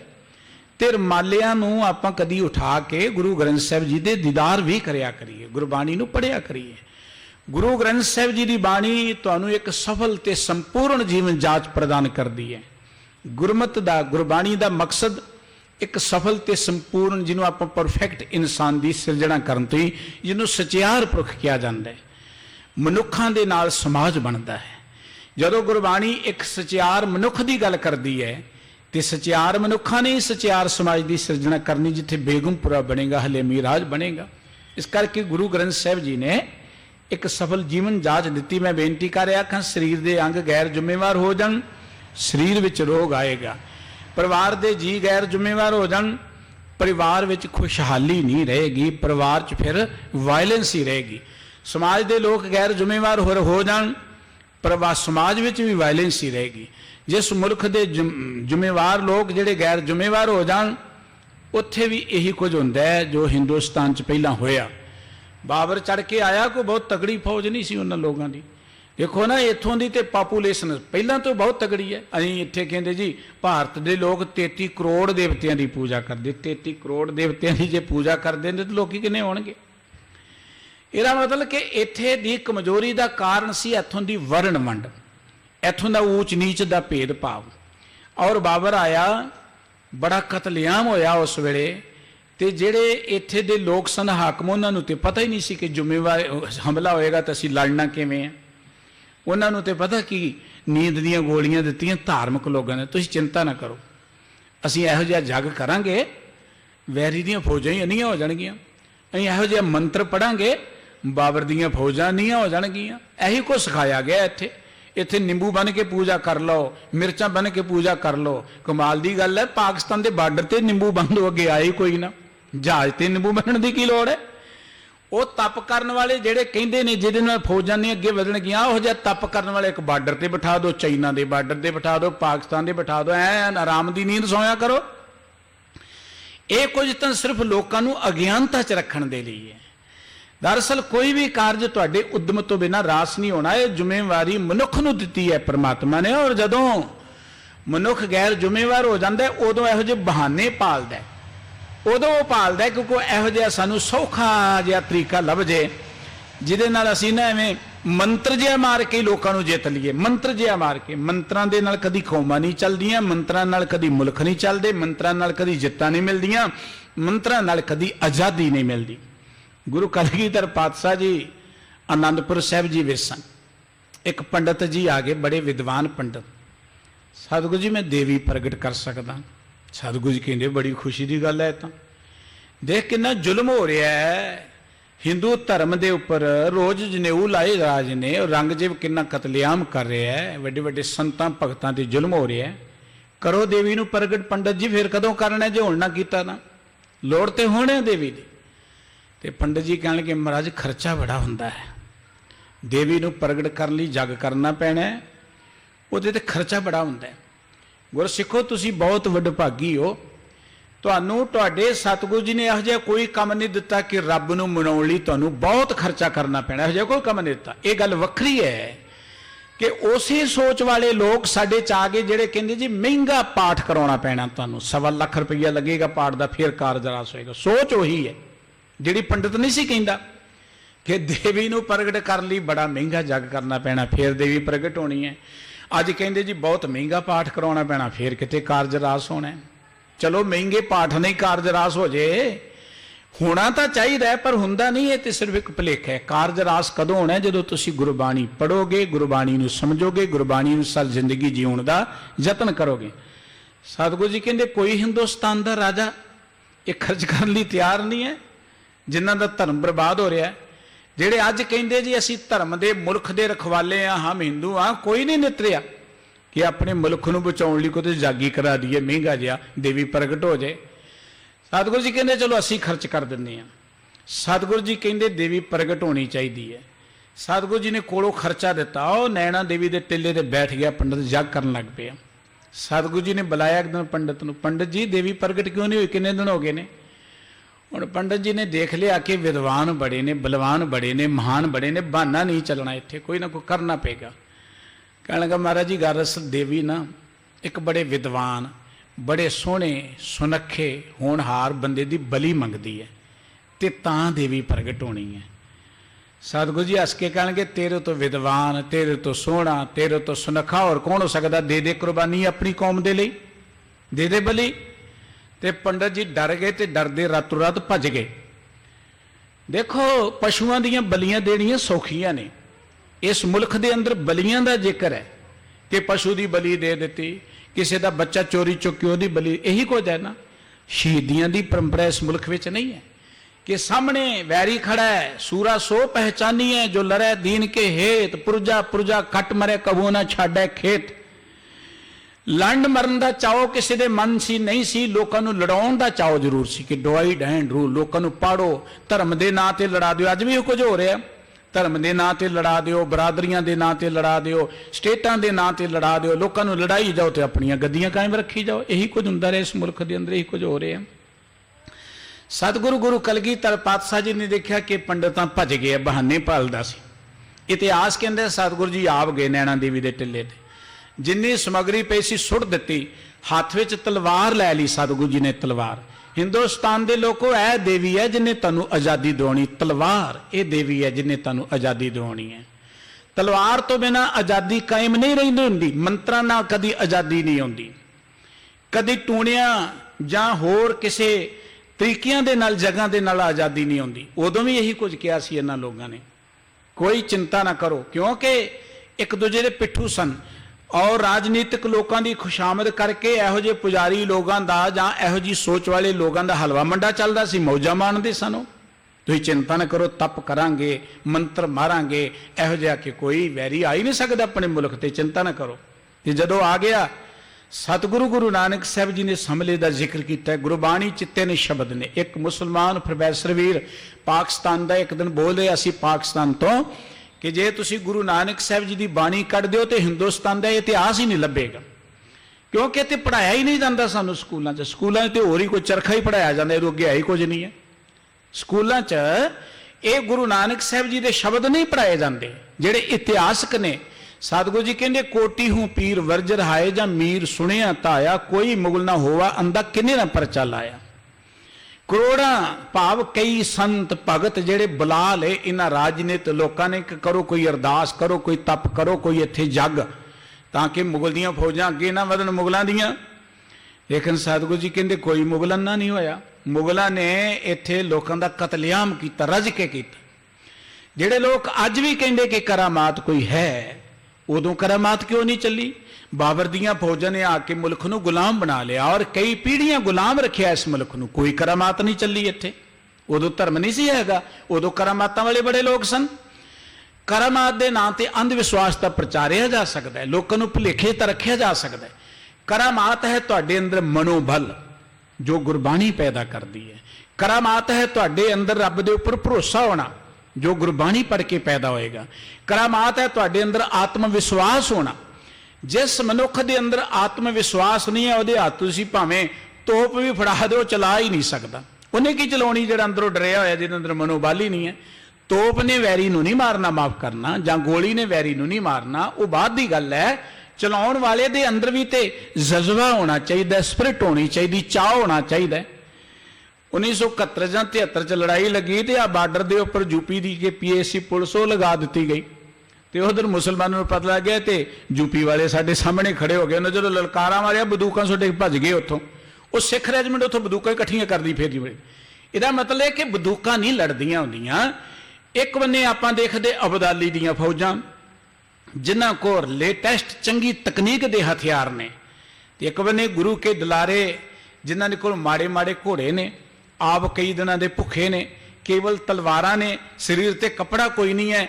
ਅਬਦਾਲੀ ਦੀਆਂ ਫੌਜਾਂ ਨੂੰ ਹਰਾ ਦਿੱਤਾ ਉਹਨਾਂ ਨੇ। ਅਬਦਾਲੀ ਨੂੰ ਉਹ ਕੰਧਾਰ ਤੱਕ ਛੱਡ ਕੇ ਆਏ। ਉੱਥੇ ਤੋਪਾਂ ਨਹੀਂ ਲੜੀਆਂ, ਉੱਥੇ ਜਜ਼ਬਾ ਲੜਦਾ ਹੁੰਦਾ ਹੈ, ਉੱਥੇ ਸਪਿਰਿਟ ਲੜਦੀ ਹੁੰਦੀ ਹੈ। ਜਿੰਨਾ ਚਿਰ ਮਨੁੱਖ ਦੇ ਅੰਦਰ ਉਹ ਜਜ਼ਬਾ ਨਹੀਂ ਹੈ, ਸਪਿਰਿਟ ਨਹੀਂ ਹੈ, ਮਨੋਬਲ ਨਹੀਂ ਹੈ, ਵਿਲ ਪਾਵਰ ਨਹੀਂ ਹੈ, ਉਹਨਾਂ ਚਿਰ ਲੜਾਈਆਂ ਨਹੀਂ ਹੁੰਦੀਆਂ। ਔਰ ਸਤਿਗੁਰੂ ਜੀ ਨੇ ਉਹ ਅੰਦਰ ਸੂਰਮਗਤੀ ਪੈਦਾ ਕੀਤੀ। ਸੂਰਮਗਤੀ ਲੋਕਾਂ ਨੂੰ ਮਾਰਨਾ ਨਹੀਂ ਹੁੰਦਾ ਜਾਂ ਬੰਦੂਕ ਦੀਆਂ ਗੋਲੀਆਂ ਚਲਾਉਣੀਆਂ ਨਹੀਂ ਹੁੰਦੀਆਂ। ਸੂਰਮਗਤੀ ਹੁੰਦੀ ਕਿ ਤੁਹਾਡੇ ਅੰਦਰ ਸੱਚ ਦੇ ਉੱਪਰ ਭਰੋਸਾ ਕਿੰਨਾ ਕੁ ਹੈ, ਤੁਹਾਡਾ ਆਪਣੀ ਕੌਮ ਨਾਲ, ਮੁਲਕ ਦੇ ਨਾਲ ਪਿਆਰ ਕਿੰਨਾ ਕੁ ਹੈ, ਤੁਹਾਡੇ ਅੰਦਰ ਮਰਨ ਦਾ ਚਾਹ ਕਿੰਨਾ ਕੁ ਹੈ। ਗੁਰੂ ਨਾਨਕ ਸਾਹਿਬ ਜੀ ਦੇ ਵੇਲੇ ਦੀ ਗੱਲ ਆਪਾਂ ਕਰ ਰਹੇ ਹਾਂ। ਕਲਗੀਧਰ ਪਾਤਸ਼ਾਹ ਜੀ ਨੇ ਕਿਹਾ ਸੀ ਕਿ ਤਲਵਾਰ ਕਰਾਮਾਤ ਹੈ, ਤਲਵਾਰ ਦੇਵੀ ਹੈ ਜਿਹਨੇ ਤੁਹਾਨੂੰ ਆਜ਼ਾਦੀ ਦਿਵਾਉਣੀ। ਤਾਕਤ ਤੋਂ ਬਿਨਾਂ ਕੌਮਾਂ ਖਤਮ ਹੋ ਜਾਂਦੀਆਂ ਨੇ। ਜਿਹੜੀਆਂ ਕੌਮਾਂ ਅੰਧ ਵਿਸ਼ਵਾਸ ਤੇ ਕਰਾਮਾਤਾਂ ਤੇ ਭਰੋਸਾ ਰੱਖਣ ਲੱਗ ਪੈਣ ਉਹ ਕੌਮਾਂ ਬਹੁਤਾ ਚਿਰ ਧਰਤੀ ਤੇ ਨਹੀਂ ਰਹਿ ਸਕਦੀਆਂ। ਇਸ ਕਰਕੇ ਸਾਨੂੰ ਸਾਡੇ ਸਤਿਗੁਰੂ ਜੀ ਨੇ ਭਰੋਸਾ ਸਿਰਫ ਪ੍ਰਮਾਤਮਾ ਤੇ ਰੱਖਣ ਦੀ ਗੱਲ ਕਹੀ ਹੈ। ਪ੍ਰਮਾਤਮਾ ਦੀ ਪੂਜਾ ਕਰੋ, ਪ੍ਰਮਾਤਮਾ ਦੇ ਪਿਆਰ ਜਿਓ। ਕਵੀ ਜੀ ਕਹਿ ਰਹੇ ਨੇ ਕਿ ਕਿਸੇ ਨੇ ਬਾਬਰ ਦੀ ਵਿਰੋਧਤਾ ਹੀ ਨਹੀਂ ਕੀਤੀ, ਕੋਈ ਬਾਬਰ ਦੇ ਅੱਗੇ ਅੜਿਆ ਹੀ ਨਹੀਂ, ਨਾ ਕੋਈ ਰਾਜਨੀਤਿਕ ਬੰਦਾ। ਵੱਡੇ ਵੱਡੇ ਧਾਰਮਿਕ ਲੋਕ ਸਨ ਜਿਹੜੇ ਇੱਥੇ ਪੂਜਾ ਕਰਾਉਣ ਵਾਲੇ, ਮੱਥੇ ਟਿਕਾਉਣ ਵਾਲੇ, ਵੱਡੇ ਵੱਡੇ ਉਹਨਾਂ ਦੇ ਮੱਠ ਸਨ, ਵੱਡੇ ਵੱਡੇ ਉਹਨੇ ਡੇਰੇ ਸਨ, ਉਹਨਾਂ ਦੇ ਕੋਈ ਸਾਹਮਣੇ ਨਹੀਂ ਆਇਆ। ਕਿਸੇ ਨੇ ਬਾਬਰ ਨੂੰ ਰੋਕਿਆ ਨਾ, ਤੇ ਬਾਬਰ ਦੇ ਸਿਪਾਹੀਆਂ ਨੇ ਝਾਟੀ ਇਸ ਏਮਨਾਬਾਦ ਨੂੰ ਘੇਰ ਲਿਆ, ਹਮਲਾ ਕਰਤਾ, ਕਤਲੇਆਮ ਸ਼ੁਰੂ ਕਰ ਦਿੱਤੀ। ਵਜਿਓ ਸਾਰ ਸੋ ਸਾਰ ਕਨੇਰਾ। ਸਾਰ ਕਹਿੰਦੇ ਨੇ ਲੋਹੇ ਨੂੰ, ਲੋਹੇ ਨਾਲ ਲੋਹਾ ਵੱਜਿਆ, ਬਹੁਤ ਲੜਾਈ ਹੋਈ। ਵਹਿਰ ਦੁਰਗ ਤੇ ਨਿਕਸ ਪਠਾਨਾ। ਉਸ ਵੇਲੇ ਪਠਾਨਾਂ ਦੀ ਹਕੂਮਤ ਸੀ ਹਿੰਦੁਸਤਾਨ ਵਿੱਚ। ਇਬਰਾਹਿਮ ਲੋਧੀ ਦਿੱਲੀ ਦੇ ਤਖਤ ਤੇ ਬੈਠਾ ਸੀ। ਉਹ ਪਠਾਨਾਂ ਦੀ ਫੌਜ ਜਿਹੜੀ ਸੀ ਆਪਣੇ ਕਿਲਿਆਂ ਚੋਂ ਬਾਹਰ ਨਿਕਲੀ ਲੜਾਈ ਕਰਨ ਦੇ ਲਈ। ਕੋਦ ਕੋਲਾਚਣ ਹਣੈ ਕਿਰਪਾਨਾ। ਉਹ ਕੁੱਦਦੇ ਨੇ, ਕਿਰਪਾਨਾਂ ਲੈ ਕੇ ਅੱਗੇ ਵਧਣ ਦਾ ਯਤਨ ਕਰਦੇ ਹਨ। ਏਕੈ ਬਾਰ ਭਰੇ ਅਰ ਰਾਈ। ਆਪਣੇ ਵੱਲੋਂ ਬੜਾ ਜ਼ੋਰ ਲਾ ਕੇ ਉਹ ਇਕੱਠੇ ਹੋ ਕੇ ਰੋਲਾ ਪਾ ਕੇ ਵਧੇ ਹਨ। ਤੀਰ ਤੁਫੰਗੈ ਬਹੁਤ ਚਲਾਈ। ਉਹਨਾਂ ਨੇ ਵੀ ਤੀਰ ਗੋਲੀਆਂ ਬਹੁਤ ਚਲਾਈਆਂ। ਸ੍ਰੀ ਪ੍ਰਭ ਬਚਤੇ ਫੇਟੀ ਪਹਿਰੀ। ਕੋਈ ਐਵੇਂ ਕਹਿ ਲੋ ਕਿ ਪ੍ਰਮਾਤਮਾ ਦੇ ਹੁਕਮ ਅਨੁਸਾਰ ਇਹੋ ਜੀ ਇਹਨਾਂ ਦੇ ਉੱਪਰ ਫੇਟ ਵੱਜੀ। ਕੋਈ ਨ ਸ਼ਸਤਰ ਕਾਜ ਕੁਸ਼ਹਿਰੀ। ਇਹਨਾਂ ਦੇ ਸ਼ਸਤਰ ਕੋ ਕਾਰਜ ਰਾਸ ਹੀ ਨਹੀਂ ਕਰਦੇ। ਤੁਸੀਂ ਕਦੀ ਦੇਖੋਗੇ ਨਾ, ਚੋਰ ਜਿਹੜੇ ਨੇ ਜਾਂ ਹੋਰ ਡਾਕੂ ਲਟੇਰੇ ਬੜੇ ਬੜੇ ਉਹ ਤੰਦਰੁਸਤ ਸਰੀਰਾਂ ਵਾਲੇ ਹੁੰਦੇ ਨੇ। ਕਿਤੇ ਪੁਲਿਸ ਵਾਲਾ ਕੋਈ ਗੁੱਸਾ ਨਾ ਕਰ ਲੈ ਤੇ ਪੁਲਿਸ ਵਾਲੇ ਦੇ ਵੱਡੇ ਵੱਡੇ ਢਿੱਡ ਭੱਜ ਹੀ ਨਹੀਂ ਸਕਦੇ ਮਗਰ, ਕਿਉਂਕਿ ਉਹਨਾਂ ਸ਼ਰਾਬਾਂ ਪੀ ਪੀ ਕੇ ਆਪਣੇ ਆਪ ਨੂੰ ਐਸੋ ਇਸਰਤ 'ਚ ਪਾਇਆ ਹੁੰਦਾ। ਇਹੀ ਹਾਲ ਉਦੋਂ ਸੀ। ਇੱਕ ਬੰਨੇ ਪਠਾਣਾਂ ਦੀ ਫੌਜ ਜਿਹੜੀ ਨਾ ਕੋ ਉਹਨਾਂ ਕੋ ਵਧੀਆ ਹਥਿਆਰ ਤੇ ਨਾ ਹੀ ਉਹਨਾਂ ਦੇ ਕੋਲ ਸਰੀਰਕ ਤੌਰ ਤੇ ਇਹੋ ਜਿਹਾ ਬਲ ਜਿਹੜਾ ਬਾਬਰ ਦੇ ਸਿਪਾਹੀਆਂ ਦਾ ਉਹ ਮੁਕਾਬਲਾ ਕਰ ਸਕਣ। ਉਹ ਤਿਆਰ ਹੋ ਕੇ ਆਏ ਸਨ ਮੁਲਕ ਦੇ ਉੱਪਰ ਹਮਲਾ ਕਰਨ ਦੇ ਲਈ। ਸਪੈਸ਼ਲ ਦਸਤੇ ਸਨ ਬਾਬਰ ਦੇ ਕੋਲ, ਵਧੀਆ ਹਥਿਆਰ ਸਨ, ਪਰ ਇਹਨਾਂ ਦੀਆਂ ਬੰਦੂਕਾਂ ਵੀ ਕੋਈ ਕੰਮ ਨਹੀਂ ਕਰ ਰਹੀਆਂ। ਇਹਨਾਂ ਦੇ ਆਪ ਸਰੀਰਕ ਤੌਰ ਤੇ ਵੀ ਇਹ ਢਿੱਲੇ ਮੱਠੇ ਜੇ, ਅੱਗੇ ਉਹਨਾਂ ਦੇ ਅੜ ਨਾ ਸਕੇ। ਰਹੇ ਬਹੁਤ ਚਿਰ ਅਟਕ ਅਗਾਰੀ, ਬਹੁਤ ਚਿਰ ਇਹ ਭਾਵੇਂ ਅੜਨ ਦਾ ਯਤਨ ਕਰਦੇ ਰਹੇ। ਰਿਸ ਕਰ ਬਾਬਰ ਗਿਰਾ ਉਚਾਰੀ, ਬਾਬਰ ਨੇ ਅੱਗੋਂ ਗੁੱਸੇ 'ਚ ਆਪਣੀ ਫੌਜ ਨੂੰ ਇਸ ਤਰ੍ਹਾਂ ਕਿਹਾ ਹੈ, ਆਹੋ ਮੁਗਲ ਲੈ ਤਨ ਮਮ ਪਾਸੋ, ਮੁਗਲੋ ਤਗੜੇ ਹੋ ਜਾਓ, ਇਹਨਾਂ ਨੂੰ ਮਾਰ ਲਓ, ਇੰਨੀਆਂ ਤਨਖਾਹਾਂ ਤੁਹਾਨੂੰ ਮੈਂ ਦਿੰਦਾ ਹਾਂ। ਨਿਤ ਪ੍ਰਤ ਬਿਲਸਤ ਬਹੁਰ ਬਿਲਾਸੋ, ਨਿਤ ਪ੍ਰਤੀ ਤੁਸੀਂ ਬੜੇ ਸੁੱਖ ਮਾਣੇ ਅੱਜ ਤੋਂ ਪਹਿਲਾਂ। ਜਬ ਆਵਣ ਕਾਜ ਹਮਾਰੇ, ਅੱਜ ਇਹ ਕੰਮ ਆ ਪਿਆ ਹੈ ਤੁਹਾਡੇ ਪ੍ਰਤੀ। ਕਰ ਰਾਖੇ ਅਬ ਪ੍ਰਾਨ ਪਿਆਰੇ, ਹੁਣ ਆਪਣੇ ਪ੍ਰਾਣਾਂ ਨੂੰ ਪਿਆਰੇ ਨਾ ਕਰੋ, ਅੱਗੇ ਵੱਧ ਕੇ ਇਹਨਾਂ ਨੂੰ ਖਤਮ ਕਰ ਦਿਓ। ਕਬ ਕੇ ਅਟਕੇ ਖਾਨ ਅਗਾਰੀ, ਆ ਦੇਖੋ ਖਾਨ ਤੁਹਾਡੇ ਅੱਗੇ ਅੜਨ ਦਾ ਯਤਨ ਕਰ ਰਹੇ ਨੇ। ਜੇ ਇਹ ਹੁਣ ਅੜ ਗਏ ਤੇ ਮੁੜ ਕੇ ਅੱਗੇ ਨਹੀਂ ਵਧਿਆ ਜਾਏਗਾ। ਕਰੋ ਫਤਿਹ ਕਿਉਂ ਨਾ ਇਨਕੋ ਮਾਰੀ, ਜਲਦੀ ਨਾਲ ਇਹਨਾਂ ਨੂੰ ਫਤਿਹ ਕਰੋ, ਦੇਰੀ ਨਾ ਲਗਾਵੋ। ਹੱਸ ਕਹਿ ਭੈਰੋ ਢੋਲ ਬਜਾਏ, ਇਸ ਤਰੀਕੇ ਨਾਲ ਉਹਨਾਂ ਨੇ ਢੋਲ ਨਗਾਰੇ ਵਜਾਉਣੇ ਸ਼ੁਰੂ ਕੀਤੇ।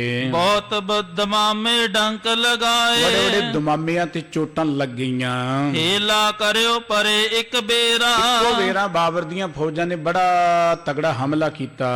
ਮਚੋ ਤਬੈ ਕਮਸਾਨ ਕਨੇਰਾ, ਬਹੁਤ ਕਮਸਾਨ ਦੀ ਜੰਗ ਹੋਈ ਉਸ ਵੇਲੇ। ਠਹਾ ਠਹੀ ਚੱਲ ਰਹੀ ਤੁਫੰਗਾ, ਬੰਦੂਕਾਂ ਠਾ ਠਾ ਕਰਕੇ ਚੱਲ ਰਹੀਆਂ ਹਨ।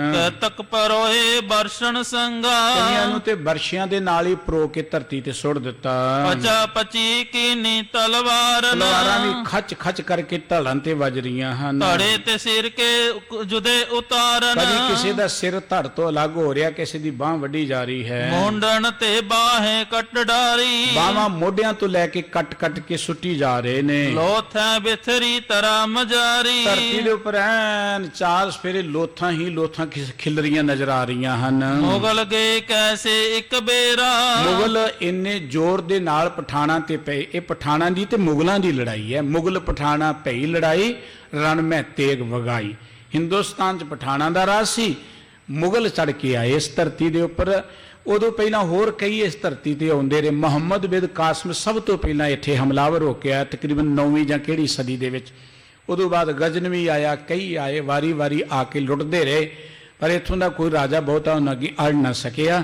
ਇਸ ਕਰਕੇ ਮੁਗਲਾਂ ਪਠਾਣਾਂ ਦੀ ਲੜਾਈ ਹੋ ਰਹੀ ਹੈ, ਬਹੁਤ ਕਤਲੇਆਮ ਹੋਇਆ ਇੱਥੇ। ਜਾਏ ਬਾਜ ਜਸ ਦੇਖ ਬਟੇਰਾ, ਜਿਵੇਂ ਮੁਗਲਾਂ ਦੇ ਸਿਪਾਹੀ ਬੜੀ ਤੇਜ਼ੀ ਨਾਲ ਬੜੀ ਫੁਰਤੀ ਨਾਲ ਪੈਂਦੇ ਨੇ ਪਠਾਣਾਂ ਨੂੰ, ਜਿਵੇਂ ਬਾਜ ਬਟੇਰੇ ਵੱਲ ਨੂੰ ਜਾਂਦਾ, ਇਸ ਤਰੀਕੇ ਨਾਲ ਇਹ ਮੁਗਲਾਂ ਦੇ ਸਿਪਾਹੀ ਹਮਲਾ ਕਰ ਰਹੇ ਹਨ।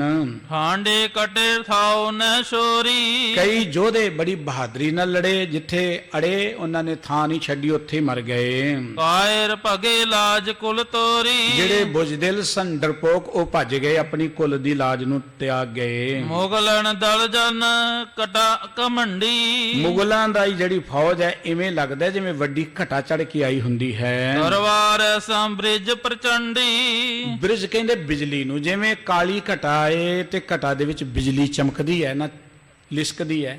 ਮੁਗਲਾਂ ਦੀਆਂ ਤਲਵਾਰਾਂ ਬਿਜਲੀ ਵਾਂਗੂ ਚਮਕ ਰਹੀਆਂ ਨੇ, ਜਿਵੇਂ ਕਾਲੀ ਘਟਾ ਵਿੱਚੋਂ ਬਿਜਲੀ ਚਮਕਦੀ ਹੈ। ਬਜੈ ਦਮਾਮੇ ਕਸ ਕਨਕੋਰੀ, ਦੂਜਾ ਨਗਾਰੇ ਤੇ ਜਦੋਂ ਚੋਟ ਪੈਂਦੀ ਹੈ, ਮੈਦਾਨ ਦੇ ਵਿੱਚ ਜਦੋਂ ਫੌਜਾਂ ਲੜਦੀਆਂ ਨਗਾਰਾ ਵਜਾਉਂਦੇ ਨੇ, ਕਿਉਂਕਿ ਨਗਾਰੇ ਦੇ ਨਾਲ ਯੋਧਿਆਂ ਦਾ ਜੋਸ਼ ਵੱਧਦਾ ਹੈ, ਹੋਰ ਗੁੱਸਾ ਚੜ੍ਹਦਾ ਹੈ, ਉਹਨਾਂ ਨੂੰ ਉਤਸ਼ਾਹ ਜਾਗਦਾ ਹੈ। ਉਹ ਜਿਹੜੀਆਂ ਨਗਾਰਿਆਂ ਤੇ ਚੋਟਾਂ ਵੱਜ ਰਹੀਆਂ, ਨਗਾਰੇ ਵੱਜ ਰਹੇ ਹਨ। ਗੋਲਕਾ ਬਰਖ ਰਹੇ ਔਰ ਹੋਰੀ, ਉਹ ਨਗਾਰੇ ਦੀ ਚੋਟ ਐਵੇਂ ਲੱਗ ਰਹੀ ਜਿਵੇਂ ਬੱਦਲ ਗੱਜਦੇ ਹੋਣ, ਤੇ ਜਿਹੜੀਆਂ ਗੋਲੀਆਂ ਵੱਜਦੀਆਂ ਨੇ ਦਾੜ ਦਾੜ ਕਰਕੇ, ਇਦਾਂ ਲੱਗਦਾ ਜਿਵੇਂ ਗੜੇ ਨਹੀਂ ਡਿੱਗਦੇ ਹੁੰਦੇ, ਕਾਲੀਆਂ ਘਟਾਵਾਂ ਚੜ ਕੇ ਹੁਣ ਤੇ ਗੜੇ ਡਿੱਗਦੇ ਹਨ। ਇਸ ਤਰੀਕੇ ਨਾਲ ਗੋਲੀਆਂ ਡਿੱਗ ਰਹੀਆਂ ਹਨ। ਕ੍ਰਿਖ ਪਾਕ ਸਮ ਖਾਨ ਅਗਾਰੀ, ਕਣਕ ਪੱਕੀ ਹੋਵੇ, ਕਾਲੀ ਘਟਾ ਆ ਜਾਏ, ਮੀਂਹ ਪੈਣਾ ਸ਼ੁਰੂ ਹੋ ਜਾਏ, ਬਿਜਲੀ ਗਰਜੇ, ਗੜੇ ਡਿੱਗਣੇ ਸ਼ੁਰੂ ਹੋ ਜਾਣ ਤੇ ਕਣਕ ਐਨ ਝੜ ਕੇ ਡਿੱਗ ਜਾਂਦੀ ਹੈ, ਦਾਣੇ ਜਿਹੜੇ ਧਰਤੀ ਦੇ ਛੜ ਜਾਂਦੇ ਨੇ। ਪਠਾਣਾਂ ਦੀ ਫੌਜ ਕਣਕ ਵਾਂਗੂ ਹੈ, ਪੱਕੀ ਵਾਂਗੂ, ਉਹ ਝੜ ਝੜ ਕੇ ਧਰਤੀ ਤੇ ਡਿੱਗਣੀ ਸ਼ੁਰੂ ਹੋ ਗਈ। ਨਾਸ਼ਕੀਨ ਸਗਰੇ ਇੱਕ ਬਾਰੀ, ਇੱਕੋ ਵਾਰੀ ਮੁਗਲਾਂ ਨੇ ਹਮਲਾ ਕਰਕੇ ਪਠਾਨਾਂ ਦੀ ਫੌਜ ਨੂੰ ਨਾਸ਼ ਕਰਨਾ ਸ਼ੁਰੂ ਕਰ ਦਿੱਤਾ। ਕਸ਼ਾਮੂਸ਼ ਤਰਵਾਰਨ ਕਰਕੇ ਗੋਲੀਆਂ ਦੇ ਨਾਲ ਨਾਲ ਤਲਵਾਰਾਂ ਇਦਾਂ ਚੱਲ ਰਹੀਆਂ ਨੇ ਜਿਵੇਂ ਤਰਖਾਣ ਨਹੀਂ ਦਰਖਤ ਨੂੰ ਵੱਢ ਵੱਢ ਕੇ ਟੁਕੜੇ ਕਰ ਕਰਕੇ ਸੁੱਟੀ ਜਾਂਦਾ, ਇਦਾਂ ਸਰੀਰਾਂ ਦੇ ਟੁਕੜੇ ਕਰੀ ਜਾਂਦੇ ਹਨ। ਲੋਟਣ ਲਗੇ ਨਗਰ ਮਹਿਬਰ ਕੇ ਔਰ ਕਈ ਤਾਂ ਜ਼ਖਮੀ ਹੋ ਕੇ ਪਿੰਡ ਚ ਵੜ ਗਏ, ਨਗਰ ਚ ਵੜ ਗਏ। ਦਰਬ ਤੁਰੰਗ ਲਿਏ ਸਭ ਜਾਈ ਕਈਆਂ ਨੇ ਲੂਟਨ, ਜਿਸ ਵੇਲੇ ਅੱਗੋਂ ਪਠਾਨਾਂ ਦੀ ਫੌਜ ਮਾਰੀ ਗਈ ਜ਼ਿਆਦਾ, ਬਹੁਤੇ ਭੱਜਣੇ ਸ਼ੁਰੂ ਹੋ ਗਏ, ਮੁਗਲਾਂ ਦਾ ਜ਼ੋਰ ਪੈ ਗਿਆ, ਫਿਰ ਮੁਗਲਾਂ ਨੇ ਪਿੰਡ ਨੂੰ, ਉਸ ਨਗਰ ਨੂੰ ਲੁੱਟਣਾ ਸ਼ੁਰੂ ਕਰ ਦਿੱਤਾ। ਖਾਨਨ ਸਦਨ ਭਰੇ ਪੁਨ ਧਾਈ ਬੜੇ ਅਮੀਰ ਪਠਾਨ ਸਨ ਇਸ ਨਗਰ ਦੇ ਅੰਦਰ, ਉਹਨਾਂ ਦੇ ਘਰਾਂ ਨੂੰ ਲੁੱਟਣਾ ਸ਼ੁਰੂ ਕਰ ਦਿੱਤਾ ਇਹਨਾਂ ਨੇ। ਸੁੰਦਰ ਅਗਨ ਤਬ ਗਹਿਲੀਨੀ ਔਰ ਜਦੋਂ ਲੜਾਈ ਹੁੰਦੀ ਹੈ, ਦੇਖੋ ਲੜਾਈਆਂ ਪੜ੍ਹਿਆ ਕਰੋ ਤੁਸੀਂ, ਵੱਡੇ ਵੱਡੇ ਜਿਹੜੇ ਰਾਜੇ ਹੋਏ ਨੇ, ਤੇ ਕਦੀ ਗੁਰੂ ਕਲਗੀਧਰ ਪਾਤਸ਼ਾਹ ਜੀ ਦੀਆਂ ਜੰਗਾਂ ਵੀ ਪੜ੍ਹਿਓ ਤੇ ਕੀ ਫਰਕ ਹੈ। ਦੁਨੀਆ ਗੁਰੂ ਗੋਬਿੰਦ ਸਿੰਘ ਸਾਹਿਬ ਜੀ ਦੇ ਪ੍ਰਤੀ ਜਿਨ੍ਹਾਂ ਨੇ ਇਤਿਹਾਸ ਨਹੀਂ ਨਾ ਪੜ੍ਹਿਆ, ਉਹਨਾਂ ਦੀ ਸੋਚ ਕੋਈ ਵਧੀਆ ਨਹੀਂ ਹੈ ਗੁਰੂ ਗੋਬਿੰਦ ਸਿੰਘ ਸਾਹਿਬ ਜੀ ਦੇ ਪ੍ਰਤੀ। ਹਿੰਦੁਸਤਾਨ ਦਾ ਇੱਕ ਬੜਾ ਵੱਡਾ ਲੀਡਰ ਜਿਹੜਾ ਹੈ, ਉਹ ਕਹਿੰਦਾ ਹੈ ਗੁਰੂ ਗੋਬਿੰਦ ਸਿੰਘ ਜੀ ਭੁੱਲੜ ਦੇਸ਼ ਭਗਤ ਸਨ, ਉਹਨਾਂ ਨੇ ਜੀ ਤਲਵਾਰ ਚੁੱਕ ਲਈ। ਪਰ ਉਹਨੂੰ ਕਮਲੇ ਨੂੰ ਇਹ ਨਹੀਂ ਪਤਾ ਕਿ ਗੁਰੂ ਗੋਬਿੰਦ ਸਿੰਘ ਜੀ ਨੇ ਤਲਵਾਰ ਚੁੱਕੀ ਸੀ ਇੱਥੋਂ ਦੀ ਆਜ਼ਾਦੀ ਦੇ ਲਈ, ਇੱਥੋਂ ਦੀਆਂ ਧੀਆਂ ਭੈਣਾਂ ਦੀ ਇੱਜ਼ਤ ਨੂੰ ਬਚਾਉਣ ਦੇ ਲਈ। ਹੁਣ ਇਹ ਲੜਾਈ ਦੇਖੋ, ਜਦੋਂ ਉਹ ਜਿੱਤੇ ਨੇ ਤੇ ਜਿੱਤਦਿਆਂ ਲੋਕਾਂ ਦੇ ਘਰਾਂ 'ਚ ਵੜ ਗਏ, ਘਰਾਂ 'ਚੋਂ ਧਨ ਲੁੱਟਣਾ, ਉਦੋਂ ਬਾਅਦ ਧੀਆਂ ਭੈਣਾਂ ਨੂੰ ਚੁੱਕ ਕੇ ਬੰਦੀ ਬਣਾ ਲੈਣਾ, ਆਪਣੇ ਤੰਬੂਆਂ 'ਚ ਲੈ ਜਾਣਾ। ਇਹ ਫੌਜਾਂ ਦਾ, ਜੰਗਾਂ ਦਾ ਜ਼ਿਆਦਾਤਰ ਇਤਿਹਾਸ ਹੈ। ਅੱਜ ਵੀ ਇਹੀ ਕੁਝ ਫੌਜਾਂ ਕਰਦੀਆਂ। ਜਿੱਥੇ ਭਾਵੇਂ ਫੌਜ ਆਪਣੇ ਮੁਲਕ ਦੀ ਕਿਤੇ ਦੀ ਹੈ, ਉਹ ਜਿਸ ਇਲਾਕੇ 'ਚ ਵੜ ਜਾਂਦੀ ਹੈ, ਉਸ ਇਲਾਕੇ ਦੇ ਸੱਭਿਆਚਾਰ ਨੂੰ ਖਤਮ ਕਰਨਾ ਸ਼ੁਰੂ ਕਰ ਦਿੰਦੀ ਹੈ। ਇਹ ਹਕੀਕਤ ਹੈ। ਲੇਕਿਨ ਗੁਰੂ ਕਲਗੀਧਰ ਪਾਤਸ਼ਾਹ ਜੀ ਦਾ ਇਤਿਹਾਸ ਪੜ੍ਹੋ, ਕੋਈ ਉਹਨਾਂ ਤੇ ਵੈਰੀ ਕਾਜੀ ਨੂਰ ਮੁਹੰਮਦ ਇੱਕ ਹੋਇਆ, ਜਿਹੜਾ ਅਬਦਾਲੀ ਵਰਗਿਆਂ ਦੀਆਂ, ਨਾਦਰ ਵਰਗਿਆਂ ਦੀਆਂ ਫੌਜਾਂ ਦੇ ਨਾਲ ਸ਼ਹਿਦ ਆਇਆ ਹੈ। ਉਹ ਸਿੰਘਾਂ ਨੂੰ ਸੱਗ ਕਹਿ ਕੇ ਪੁਕਾਰਦਾ। ਸੱਗ ਕਹਿੰਦੇ ਨੇ ਕੁੱਤੇ ਨੂੰ, ਕਿ ਇਹ ਕੁੱਤੇ ਨੇ ਸਿੱਖ, ਪਰ ਅੱਗੋਂ ਕਹਿੰਦਾ ਕਿ ਇਹਨਾਂ ਨੂੰ ਕੁੱਤੇ ਕਹਿਣਾ ਠੀਕ ਨਹੀਂ ਹੈ। ਇਹ ਇੰਨੇ ਬਹਾਦਰ ਨੇ ਕਿ ਬਿਜਲੀ ਵਾਂਗੂ ਲੜਦੇ ਨੇ। ਇਹ ਇੰਨੇ ਕਿਰਦਾਰ ਦੇ ਉੱਚੇ ਨੇ ਕਿ ਵੈਰੀ ਦੀ ਧੀ ਭੈਣ ਨੂੰ ਵੀ ਆਪਣੀ ਧੀ ਭੈਣ ਸਮਝਦੇ ਨੇ। ਇਹ ਇੰਨੇ ਕਿਰਦਾਰ ਦੇ ਉੱਚੇ ਨੇ, ਨਿਹੱਥੇ ਤੇ ਵਾਰ ਨਹੀਂ ਕਰਦੇ। ਇਹ ਕਦੀ ਕਿਸੇ ਕਮਜ਼ੋਰ ਤੇ ਵਾਰ ਨਹੀਂ ਕਰਦੇ, ਔਰਤ ਤੇ ਵਾਰ ਨਹੀਂ ਕਰਦੇ। ਇਤਿਹਾਸ ਗਵਾਹ ਹੈ। ਇੱਕ ਵੇਰਾ ਜੰਗ ਦੇ ਅੰਦਰ ਸਿੰਘਾਂ ਦੇ ਕਾਬੂ ਇੱਕ ਡੋਲਾ ਆ ਗਿਆ, ਨੌਜਵਾਨ ਬੱਚੀ ਦਾ ਡੋਲਾ ਕਿਤੇ ਜਾ ਰਿਹਾ ਸੀ। ਉਹ ਜਿਹੜੇ ਨਾਲ ਦੇ ਸਨ ਛੱਡ ਕੇ ਭੱਜ ਗਏ ਸਿੰਘਾਂ ਦੀ ਫੌਜ ਨੂੰ ਦੇਖ ਕੇ। ਸਿੰਘਾਂ ਨੇ ਡੋਲਾ ਚੁੱਕਿਆ ਤੇ ਅਨੰਦਪੁਰ ਸਾਹਿਬ ਚ ਲੈ ਆਏ। ਗੁਰੂ ਗੋਬਿੰਦ ਸਿੰਘ ਸਾਹਿਬ ਜੀ ਮਹਾਰਾਜ ਨੂੰ ਕਹਿਣ ਲੱਗੇ, ਪਾਤਸ਼ਾਹ ਆ ਇੱਕ ਬੀਬੀ ਦਾ ਡੋਲਾ ਹੈ, ਦੱਸੋ ਕੀ ਕਰੀਏ। ਗੁਰੂ ਸਾਹਿਬ ਜੀ ਕਹਿਣ ਲੱਗੇ ਕਿ ਤੁਸੀਂ ਇਸ ਡੋਲੇ ਨੂੰ ਇੱਥੇ ਕਿਉਂ ਲੈ ਕੇ ਆਇਓ, ਇਹਨੂੰ ਇਹਦੇ ਘਰ ਕਿਉਂ ਨਹੀਂ ਪਹੁੰਚਾਇਆ। ਤੁਹਾਡਾ ਫਰਜ਼ ਸੀ ਕਿ ਜਦੋਂ ਡੋਲਾ ਚੁੱਕਿਆ ਇਹਦਾ ਥਾਂ ਪਤਾ ਪੁੱਛਦੇ ਤੇ ਸਿੱਧਾ ਉਹਦੇ ਘਰ ਲੈ ਕੇ ਜਾਂਦੇ, ਪਹਿਲਾਂ ਇੱਥੇ ਕਿਉਂ ਲੈ ਕੇ ਆਇਓ। ਤੇ ਉਸ ਵੇਲੇ ਸਿੰਘਾਂ ਨੇ ਇੱਕ ਗੱਲ ਕੀ, ਸਿਪਾਹੀਆਂ ਨੇ, ਕਿ ਮਹਾਰਾਜ ਦੇਖੋ ਜਦੋਂ ਸਾਡੀਆਂ ਧੀਆਂ ਬਹੁ ਬੇਟੀਆਂ ਉਹਨਾਂ ਦੇ ਕਾਬੂ ਆ ਜਾਂਦੀਆਂ ਨੇ ਤੇ ਉਹ ਬੜੀ ਦੁਰਦਸ਼ਾ ਕਰਦੇ, ਸਾਡੀਆਂ ਬੱਚੀਆਂ ਦੀ ਇੱਜ਼ਤ ਖਰਾਬ ਕਰਦੇ ਨੇ, ਉਹਨਾਂ ਦੇ ਉੱਪਰ ਜ਼ੁਲਮ ਕਰਦੇ ਨੇ, ਤੇ ਤੁਸੀਂ ਸਾਨੂੰ ਕਹਿੰਦੇ ਕਿ ਉਹਨਾਂ ਦੇ ਘਰ ਪਹੁੰਚਾ ਦਿਓ। ਇਤਿਹਾਸ ਕਹਿੰਦਾ ਗੁਰੂ ਗੋਬਿੰਦ ਸਿੰਘ ਸਾਹਿਬ ਜੀ ਦੇ ਨੇਤਰ ਲਾਲ ਹੋ ਗਏ, ਜੋਸ਼ ਵਿੱਚ ਆ ਗਏ। ਸਤਿਗੁਰੂ ਜੀ ਕਹਿਣਗੇ, ਹਮ ਲੈ ਜਾਣੋ ਪੰਥ ਉਚੇਰੋ, ਤੁਝੇ ਨਹੀਂ ਆਦੋ ਗਤੀ ਪਹੁੰਚਾਵੇਂ, ਤੁਹਾਨੂੰ ਨਰਕਾਂ 'ਚ ਨਹੀਂ ਮੈਂ ਪੈਣ ਦੇਣਾ, ਮੈਂ ਆਪਣੇ ਪੰਥ ਨੂੰ ਉੱਚੀਆਂ ਖੜਨਾ। ਕਿਸੇ ਦੀ ਧੀ ਭੈਣ ਨੂੰ ਜਦੋਂ ਤੁਸੀਂ ਦੇਖੋ, ਪਹਿਲਾਂ ਉਹਦੇ ਘਰ ਪਹੁੰਚਾਓ। ਇਤਿਹਾਸ ਗਵਾਹ ਹੈ, ਅਬਦਾਲੀ 1600 ਦੇ ਕਰੀਬ ਧੀਆਂ ਬੱਚੀਆਂ ਨੂੰ ਬੰਨ੍ਹ ਕੇ ਦਿੱਲੀ ਵੱਲੋਂ ਆ ਰਿਹਾ ਹੈ, ਕਾਬਲ ਕੰਧਾਰ ਨੂੰ ਲੈ ਕੇ ਜਾ ਰਿਹਾ। ਤੇ ਗੁਰੂ ਕੇ ਪੰਥ ਨੂੰ ਪਤਾ ਲੱਗਾ ਕਿ ਇਹ ਲੁਟੇਰਾ ਆ ਰਿਹਾ ਹੈ ਅਬਦਾਲੀ। ਸਿੰਘਾਂ ਨੇ ਕੁਰੂਕਸ਼ੇਤਰ ਤੋਂ ਲੈ ਕੇ ਉਹਨੂੰ ਕੁੱਟਣਾ ਸ਼ੁਰੂ ਕੀਤਾ, ਲੁੱਟਣਾ ਸ਼ੁਰੂ ਕੀਤਾ। ਇੱਕ ਤੇ ਉਹ 1600 ਜਿਹੜੀਆਂ ਬੱਚੀਆਂ ਸਨ, ਧੀਆਂ ਸਨ, ਉਹਨਾਂ ਨੂੰ ਛਡਾਇਆ, ਉਹਨਾਂ ਦੇ ਘਰਾਂ 'ਚ ਪਹੁੰਚਾਇਆ, ਬੜੀ ਇੱਜ਼ਤ ਦੇ ਨਾਲ ਪਹੁੰਚਾਇਆ। ਫਿਰ ਉਹਨੂੰ ਲੁੱਟਿਆ, ਉਹਦੇ ਕੋਲ ਜਿੰਨਾ ਖਜ਼ਾਨਾ ਹਿੰਦੁਸਤਾਨ ਦਾ ਲੁੱਟ ਕੇ ਲਿਆ ਸੀ ਉਹ ਸਾਰਾ ਸਿੰਘਾਂ ਨੇ ਲੁੱਟਿਆ। ਇਤਿਹਾਸ ਹੈ ਸਾਡਾ, ਅਸੀਂ ਬੜੇ ਮਾਣ ਨਾਲ ਕਹਿ ਸਕਦੇ ਹਾਂ। ਸਰਦਾਰ ਹਰੀ ਸਿੰਘ ਜੀ ਨਲਵਾ ਜਮਰੌਦ ਦੇ ਕਿਲੇ 'ਚ ਬੈਠੇ ਨੇ। ਜਮਰੌਦ ਦਾ ਕਿਲਾ ਤੇ ਪੜ੍ਹਾਇਆ ਹੀ ਨਹੀਂ ਜਾਂਦਾ, ਇਹ ਤਾਂ ਪਤਾ ਨਹੀਂ ਕੀ ਕੁਝ ਪੜ੍ਹਾਇਆ ਜਾਂਦਾ ਹਿੰਦੁਸਤਾਨ ਦੇ ਵਿੱਚ। ਜਮਰੌਦ ਦਾ ਉਹ ਕਿਲਾ ਹੈ, ਦਰਾ ਖੈਬਰ ਹਿੰਦੂ ਕੁਸ਼ ਪਰਬਤ ਨੂੰ ਪਾਰ ਕਰਕੇ, ਦਰਾ ਖੈਬਰ ਨੂੰ ਪਾਰ ਕਰਕੇ ਜਿੰਨੇ ਹਮਲਾਵਰ ਸਨ ਈਰਾਨ ਦੇ, ਯੂਨਾਨ ਦੇ ਜਾਂ ਕਾਬਲ ਦੇ, ਫਿਰ ਹਿੰਦੁਸਤਾਨ 'ਚ ਪ੍ਰਵੇਸ਼ ਕਰਦੇ ਸਨ, ਦਰਾ ਖੈਬਰ। ਸਰਦਾਰ ਹਰੀ ਸਿੰਘ ਨਲਵੇ ਨੇ ਦੇਖਿਆ ਕਿ ਰਸਤਾ ਬੰਦ ਕਰਨਾ ਚਾਹੀਦਾ, ਇਹ ਜਿਹੜਾ ਇੱਧਰ ਨੂੰ ਪ੍ਰਵਾਹ ਚੱਲਦੇ ਨੇ ਬੰਦ ਕਰਨਾ ਚਾਹੀਦਾ। ਦਰਾ ਖੈਬਰ ਦੇ ਸਾਹਮਣੇ ਜਮਰੌਦ ਸ਼ਹਿਰ ਹੈ, ਜਮਰੌਦ ਇੱਕ ਸ਼ਹਿਰ ਹੈ। ਜਮਰੌਦ ਦੇ ਸਾਹਮਣੇ, ਦਰਾ ਖੈਬਰ ਦੇ ਸਾਹਮਣੇ ਸਰਦਾਰ ਹਰੀ ਸਿੰਘ ਨੇ ਕਿਲਾ ਬਣਾਤਾ, ਕਿਲਾ ਲੋਹਗੜ੍ਹ। ਕਦੀ ਤੁਹਾਨੂੰ ਪਾਕਿਸਤਾਨ ਜਾਣ ਦਾ ਮੌਕਾ ਮਿਲੇ, ਜਾ ਕੇ ਦੇਖ ਕੇ ਆਓ ਕਿਲਾ ਲੋਹਗੜ੍ਹ। ਅਜੇ ਤੱਕ ਪੰਥ ਖਾਲਸੇ ਦੀ ਜੈ ਜੈਕਾਰ ਦਾ ਪ੍ਰਤੀਕ ਉੱਥੇ ਕਾਇਮ ਹੈ। ਸਰਦਾਰ ਹਰੀ ਸਿੰਘ ਨਲਵੇ ਦਾ ਖੂਹ ਅਜੇ ਤੱਕ ਉੱਥੇ ਕਾਇਮ ਹੈ। ਉੱਥੇ ਡੋਲ ਹੈ ਸਰਦਾਰ ਹਰੀ ਸਿੰਘ ਨਲਵੇ ਦਾ, ਜਿਹਦੇ ਖੂਹ 'ਚੋਂ ਪਾਣੀ ਕੱਢਦੇ ਹੋ, ਤੁਸੀਂ ਚੁੱਕ ਹੀ ਨਹੀਂ ਸਕਦੇ ਉਹਨੂੰ। ਸਰਦਾਰ ਹਰੀ ਸਿੰਘ ਨਲਵੇ ਨੇ ਜਮਰੌਦ ਦਾ ਕਿਲਾ ਬਣਾ ਦਿੱਤਾ, ਔਰ ਐਡਾ ਵੱਡਾ ਮੁੜ ਕੇ ਕੋਈ ਪਠਾਨ ਅੱਗੇ ਵੱਧ ਨਹੀਂ ਸਕਿਆ। ਇਤਿਹਾਸ ਗਵਾਹ ਹੈ, ਜਿਸ ਦਿਨ ਤੋਂ ਜਮਰੌਦ ਦਾ ਕਿਲਾ ਬਣ ਗਿਆ, ਉੱਥੇ ਕੋਈ ਅਬਦਾਲੀ, ਕੋਈ ਦੁਰਾਨੀ, ਕੋਈ ਗਜਨਵੀ ਉਸ ਦਰੇ ਨੂੰ ਪਾਰ ਕਰਕੇ ਮੁੜ ਕੇ ਇਸ ਖਿੱਤੇ ਵੱਲ ਜਿਹੜਾ ਹਿੰਦੁਸਤਾਨ ਦਾ ਵੱਧ ਨਹੀਂ ਸਕਿਆ, ਕੋਈ ਵੈਰੀ ਨਹੀਂ ਆ ਸਕਿਆ ਉਦੋਂ। ਇਤਿਹਾਸ ਗਵਾਹ ਹੈ। ਜੇ ਆਇਆ ਨਾ ਚੜ ਕੇ ਅੰਗਰੇਜ਼, ਤੇ ਉਹ ਪਾਣੀ ਦੇ ਰਸਤੇ ਪਹਿਲਾਂ ਹਿੰਦੁਸਤਾਨ 'ਚ ਆਇਆ, ਫਿਰ ਪੰਜਾਬ 'ਚ ਆਇਆ। ਹਿੰਦੁਸਤਾਨ ਤੇ ਪੰਜਾਬ ਦੋ ਵੱਖਰੇ ਵੱਖਰੇ ਸਟੇਟ ਸਨ। ਜੰਗ ਹਿੰਦ ਪੰਜਾਬ ਦਾ ਹੋਣ ਲੱਗਾ, ਫੌਜਾਂ ਪਾਤਸ਼ਾਹੀ ਦੋਵੇਂ ਭਾਰੀਆਂ ਨੇ। ਇਹ ਸ਼ੇਰ ਅਹਿਮਦ ਸ਼ਾਹ ਨੇ ਲਿਖੀ ਹੈ ਵਾਰ ਸਿੰਘਾਂ ਤੇ ਫਰੰਗੀਆਂ ਦੀ ਜੰਗ ਦੀ। ਹਿੰਦੁਸਤਾਨ ਨੂੰ ਉਹਨੇ ਪਹਿਲਾਂ ਜਿੱਤਿਆ ਹੈ, ਪੰਜਾਬ ਬਾਅਦ ਵਿੱਚ ਉਹਦੇ ਕੋਲ ਜਿੱਤਿਆ ਗਿਆ, ਉਹ ਵੀ ਗਦਾਰੀਆਂ ਦੀ ਕਿਰਪਾ ਦੇ ਨਾਲ। ਮੈਂ ਬੇਨਤੀ ਕਰ ਰਿਹਾ ਸਾਂ, ਜਿਸ ਦਿਨ ਕਿਲਾ ਬਣ ਗਿਆ, ਪਠਾਨ ਬੈਠੇ ਸੋਚ ਰਹੇ ਨੇ ਕਿ ਹਰੀ ਸਿੰਘ ਨੂੰ ਜਿੱਤਣਾ ਬੜਾ ਔਖਾ ਹੈ। ਅੱਜ ਤੋਂ ਕੁਝ ਸਾਲ ਪਹਿਲਾਂ ਆਸਟ੍ਰੇਲੀਆ ਨੇ ਇੱਕ ਮੈਗਜ਼ੀਨ ਹੈ, ਉਹਦੇ 'ਚ ਸਰਵੇ ਕੀਤਾ, ਮੈਨੂੰ ਮੈਗਜ਼ੀਨ ਦਾ ਨਾਮ ਭੁੱਲ ਗਿਆ, ਤੁਸੀਂ ਬਹੁਤ ਪੜ੍ਹੀ ਹੋਏਗੀ ਰਿਪੋਰਟ, ਕਿ ਦੁਨੀਆ ਦੇ 10 ਜਰਨੈਲਾਂ ਦੀ ਰਿਪੋਰਟ, ਦੁਨੀਆ ਦੇ 10 ਮਹਾਨ ਜਰਨੈਲ, ਜਿਹਦੇ 'ਚ ਚੰਗੇਜ਼ ਖਾਨ ਦਾ, ਨਪੋਲੀਅਨ ਦਾ, ਇਹੋ ਜਿਹਿਆਂ ਦਾ ਨਾਂ ਸੀ। ਅੱਜ ਸਾਨੂੰ ਨਪੋਲੀਅਨ ਪੜ੍ਹਾਇਆ ਜਾਂਦਾ, ਸਰਦਾਰ ਹਰੀ ਸਿੰਘ ਨਲਵਾ ਨਹੀਂ ਪੜ੍ਹਾਇਆ ਜਾਂਦਾ। ਉਹਦੇ 'ਚ ਸਭ ਤੋਂ ਪਹਿਲੇ ਨੰਬਰ ਤੇ ਅਗਰ ਦੁਨੀਆ ਦਾ ਜਰਨੈਲ ਆਇਆ ਸੀ ਤੇ ਉਹ ਸੀ ਸਰਦਾਰ ਹਰੀ ਸਿੰਘ ਨਲਵਾ। ਇਹ ਆਸਟ੍ਰੇਲੀਆ ਦੇ ਮੈਗਜ਼ੀਨ ਦੀ ਰਿਪੋਰਟ ਸੀ, ਉਹਨਾਂ ਸਰਵੇ ਕੀਤਾ ਸਾਰੀ ਦੁਨੀਆ ਦੇ ਜਰਨੈਲਾਂ ਦਾ, ਤੇ ਪਹਿਲੇ ਨੰਬਰ ਤੇ ਜੇ ਇਤਿਹਾਸ 'ਚ ਜ਼ਿਕਰ ਆਇਆ ਸੀ ਸਰਦਾਰ ਹਰੀ ਸਿੰਘ ਨਲਵੇ ਦਾ ਆਇਆ ਸੀ। ਤੇ ਪਠਾਨ ਕਹਿਣ ਲੱਗੇ ਇਹਨੂੰ ਤਾਂ ਅਸੀਂ ਜਿਹੜੇ ਕਾਬਲ ਬੈਠੇ ਕਹਿੰਦੇ ਅਸੀਂ ਤਾਂ ਨਹੀਂ ਜਿੱਤ ਸਕਦੇ। ਉਹਨਾਂ ਨੇ ਇੱਕ ਫਿਰ ਨਾ, ਜਦੋਂ ਨੀਚ ਹਰਕਤਾਂ ਤੇ ਆ ਜਾਂਦੇ ਨੇ ਲੋਕ, ਜਦੋਂ ਪਾਵਰ ਹੋਏ, ਪਾਵਰ ਲੈਣ ਦੇ ਲਈ ਬੜੀਆਂ ਨੀਚ ਨੀਚ ਗੱਲਾਂ ਕਰਦੇ ਨੇ ਲੋਕ, ਉਹਨਾਂ ਇੱਕ ਨੀਚ ਗੱਲ ਕੀਤੀ। ਇੱਕ ਬੀਬੀ ਨੂੰ ਸਿਖਾਇਆ ਸੀ, ਕਸ਼ਮੀਰ ਦੀ, ਕਾਬਲ ਵੱਲ ਵਿਆਹੀ ਸੀ, ਉਹਨੂੰ ਸਿਖਾ ਕੇ ਉਹਦੇ ਕੋਲ ਇੱਕ ਖੰਜਰ ਜਿੱਤੇ ਜ਼ਹਿਰ ਦੀ ਪੁੱਠ ਚਾੜੀ, ਤੋੜ ਦਿੱਤਾ ਉਹਨੂੰ ਕਿ ਜਾ ਕਿਸੇ ਆਨੇ ਬਹਾਨੇ ਇੱਕ ਵਾਰ ਸਰਦਾਰ ਦੇ ਕੋਲ ਜਾ ਕੇ ਉਹਨੂੰ ਖੰਜਰ ਮਾਰ ਦੇ, ਮਰ ਜਾਏਗਾ ਉਹ, ਇੱਕ ਵਾਰੀ ਜ਼ਖਮ ਲੱਗ ਗਿਆ ਤਾਂ ਬਚੇਗਾ ਨਹੀਂ, ਅਸੀਂ ਜਿੱਤ ਲਵਾਂਗੇ ਇਸ ਇਲਾਕੇ ਨੂੰ। ਉਹ ਬੀਬੀ ਆਈ ਕਿਲੇ ਦੇ ਦਰਵਾਜ਼ੇ ਤੇ, ਪਹਿਰੇਦਾਰ ਨੂੰ ਕਹਿੰਦੀ ਮੈਂ ਸਰਦਾਰ ਹਰੀ ਸਿੰਘ ਨਲਵੇ ਨੂੰ ਮਿਲਣਾ। ਉਹ ਪਹਿਰੇਦਾਰ ਕਹਿੰਦਾ ਕਿ ਸਰਦਾਰ ਹਰੀ ਸਿੰਘ ਨਲਵੇ ਨੂੰ ਕੋਈ ਬੀਬੀ ਇਕੱਲਿਆਂ ਨਹੀਂ ਮਿਲ ਸਕਦੀ, ਕੋਈ ਨਹੀਂ ਜਾ ਸਕਦਾ ਉੱਥੇ। ਬੀਬੀ ਕਹਿਣ ਲੱਗੀ ਮੈਂ ਗੁਰੂ ਨਾਨਕ ਦੇ ਸਿੱਖ ਕੋਲ ਆਈ ਹਾਂ, ਮੈਂ ਦੁਖੀ ਹਾਂ, ਮੈਂ ਪੁਕਾਰ ਕਰ ਲਈ ਕਿ ਗੁਰੂ ਨਾਨਕ ਦੇ ਘਰ ਤੋਂ ਮੈਂ ਖਾਲੀ ਚਲੀ ਜਾਵਾਂ। ਫਰੇਬ ਕਰਦੇ ਨੇ ਲੋਕ। ਆਨੰਦਪੁਰ ਵਿੱਚ ਗੁਰੂ ਗੋਬਿੰਦ ਸਿੰਘ ਸਾਹਿਬ ਜੀ ਦੇ ਨਾਲ ਇਹਨਾਂ ਨੇ ਫਰੇਬ ਕੀਤਾ ਕਿ ਅਸੀਂ ਗੀਤਾ ਦੀ ਕਸਮ ਖਾਂਦੇ ਹਾਂ, ਅਸੀਂ ਕੁਰਾਨ ਦੀ ਕਸਮ ਖਾਂਦੇ ਹਾਂ, ਅਸੀਂ ਗਊ ਦੀ ਕਸਮ ਖਾਂਦੇ ਹਾਂ, ਤੁਹਾਨੂੰ ਕੁਝ ਨਹੀਂ ਕਵਾਂਗੇ, ਤੁਸੀਂ ਬਾਹਰ ਆ ਜਾਓ। ਇਹੀ ਕੁਝ ਹੈ ਨਾ ਇਤਿਹਾਸ। ਸਤਿਗੁਰੂ ਜੀ ਨੇ ਗੀਤਾ ਦਾ ਸਤਿਕਾਰ ਕੀਤਾ, ਕੁਰਾਨ ਦਾ ਸਤਿਕਾਰ ਕੀਤਾ, ਦੱਸ ਦਿੱਤਾ ਕਿ ਤੁਸੀਂ ਤੇ ਇਹਨਾਂ ਦਾ ਸਤਿਕਾਰ ਕੀ ਕਰਨਾ, ਅਸੀਂ ਕਰਦੇ ਸਤਿਕਾਰ। ਔਰ ਕਸਮ ਖਾਣ ਵਾਲੇ ਨੇ ਕਸਮ ਤੋੜ ਕੇ ਗੁਰੂ ਗੋਬਿੰਦ ਸਿੰਘ ਜੀ ਤੇ ਹਮਲਾ ਕਰ ਦਿੱਤਾ। ਇਹ ਧਰਮ ਹੈ ਇੱਥੋਂ ਦੇ ਲੋਕਾਂ ਦਾ। ਉਸ ਬੀਬੀ ਨੇ ਗੁਰੂ ਨਾਨਕ ਦਾ ਵਾਸਤਾ ਪਾਇਆ, ਸਰਦਾਰ ਹਰੀ ਸਿੰਘ ਨਲਵੇ ਕੋਲ ਫਰਿਆਦ ਪਹੁੰਚ ਗਈ, ਕੋਈ ਬੀਬੀ ਬੜੀ ਦੁਖੀ ਹੈ, ਗੁਰੂ ਨਾਨਕ ਦਾ ਵਾਸਤਾ ਪਾ ਕੇ ਮਿਲਣਾ ਚਾਹੁੰਦੀ ਹੈ। ਹੁਣ ਸਿੱਖ ਦੇ ਕੋਲ ਕੋਈ ਦੁਖੀ ਆਏ, ਸਿੱਖ ਦਾ ਦਿਲ ਪਗੜ ਜਾਂਦਾ ਹੈ। ਸਰਦਾਰ ਹਰੀ ਸਿੰਘ ਨਲਵੇ ਦੇ ਸਾਹਮਣੇ ਕੋਈ ਅੱਖ ਨਾਲ ਅੱਖ ਨਹੀਂ ਸੀ ਮਿਲਾ ਕੇ ਦੇਖ ਸਕਦਾ। ਉਹਨਾਂ ਦੀ ਕਹਾਣੀਆਂ ਤੁਸੀਂ ਸੁਣੋਗੇ ਦੰਗ ਰਹਿ ਜਾਓਗੇ, ਐਡੇ ਮਹਾਨ ਵੀਰ ਯੋਧੇ, ਉਹਨਾਂ ਦੇ ਚਿਹਰੇ ਤੇ ਇੰਨਾ ਜੋਸ਼, ਉਹਨਾਂ ਦੇ ਅੱਖਾਂ ਦੇ ਵਿੱਚ ਇੰਨਾ ਨੂਰ ਸੀ।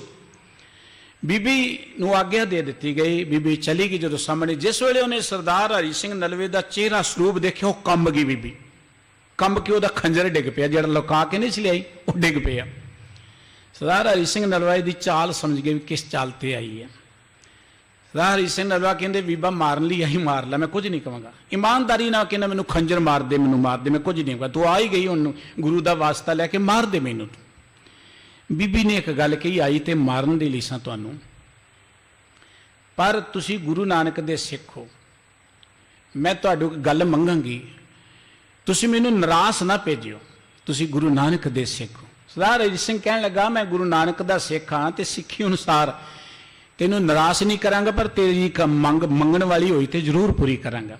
ਤੇ ਬੀਬੀ ਨੇ ਕਿਹਾ ਕਿ ਬੀਬੀ ਕਹਿਣ ਲੱਗੀ ਮੈਂ ਚਾਹੁੰਦੀ ਹਾਂ ਕਿ ਮੇਰੇ ਘਰ 'ਚ ਹਰੀ ਸਿੰਘ ਨਲਵੇ ਵਰਗਾ ਇੱਕ ਪੁੱਤਰ ਹੋਏ। ਉਹਦੀ ਭਾਵਨਾ ਸਰਦਾਰ ਹਰੀ ਸਿੰਘ ਸਮਝ ਗਏ।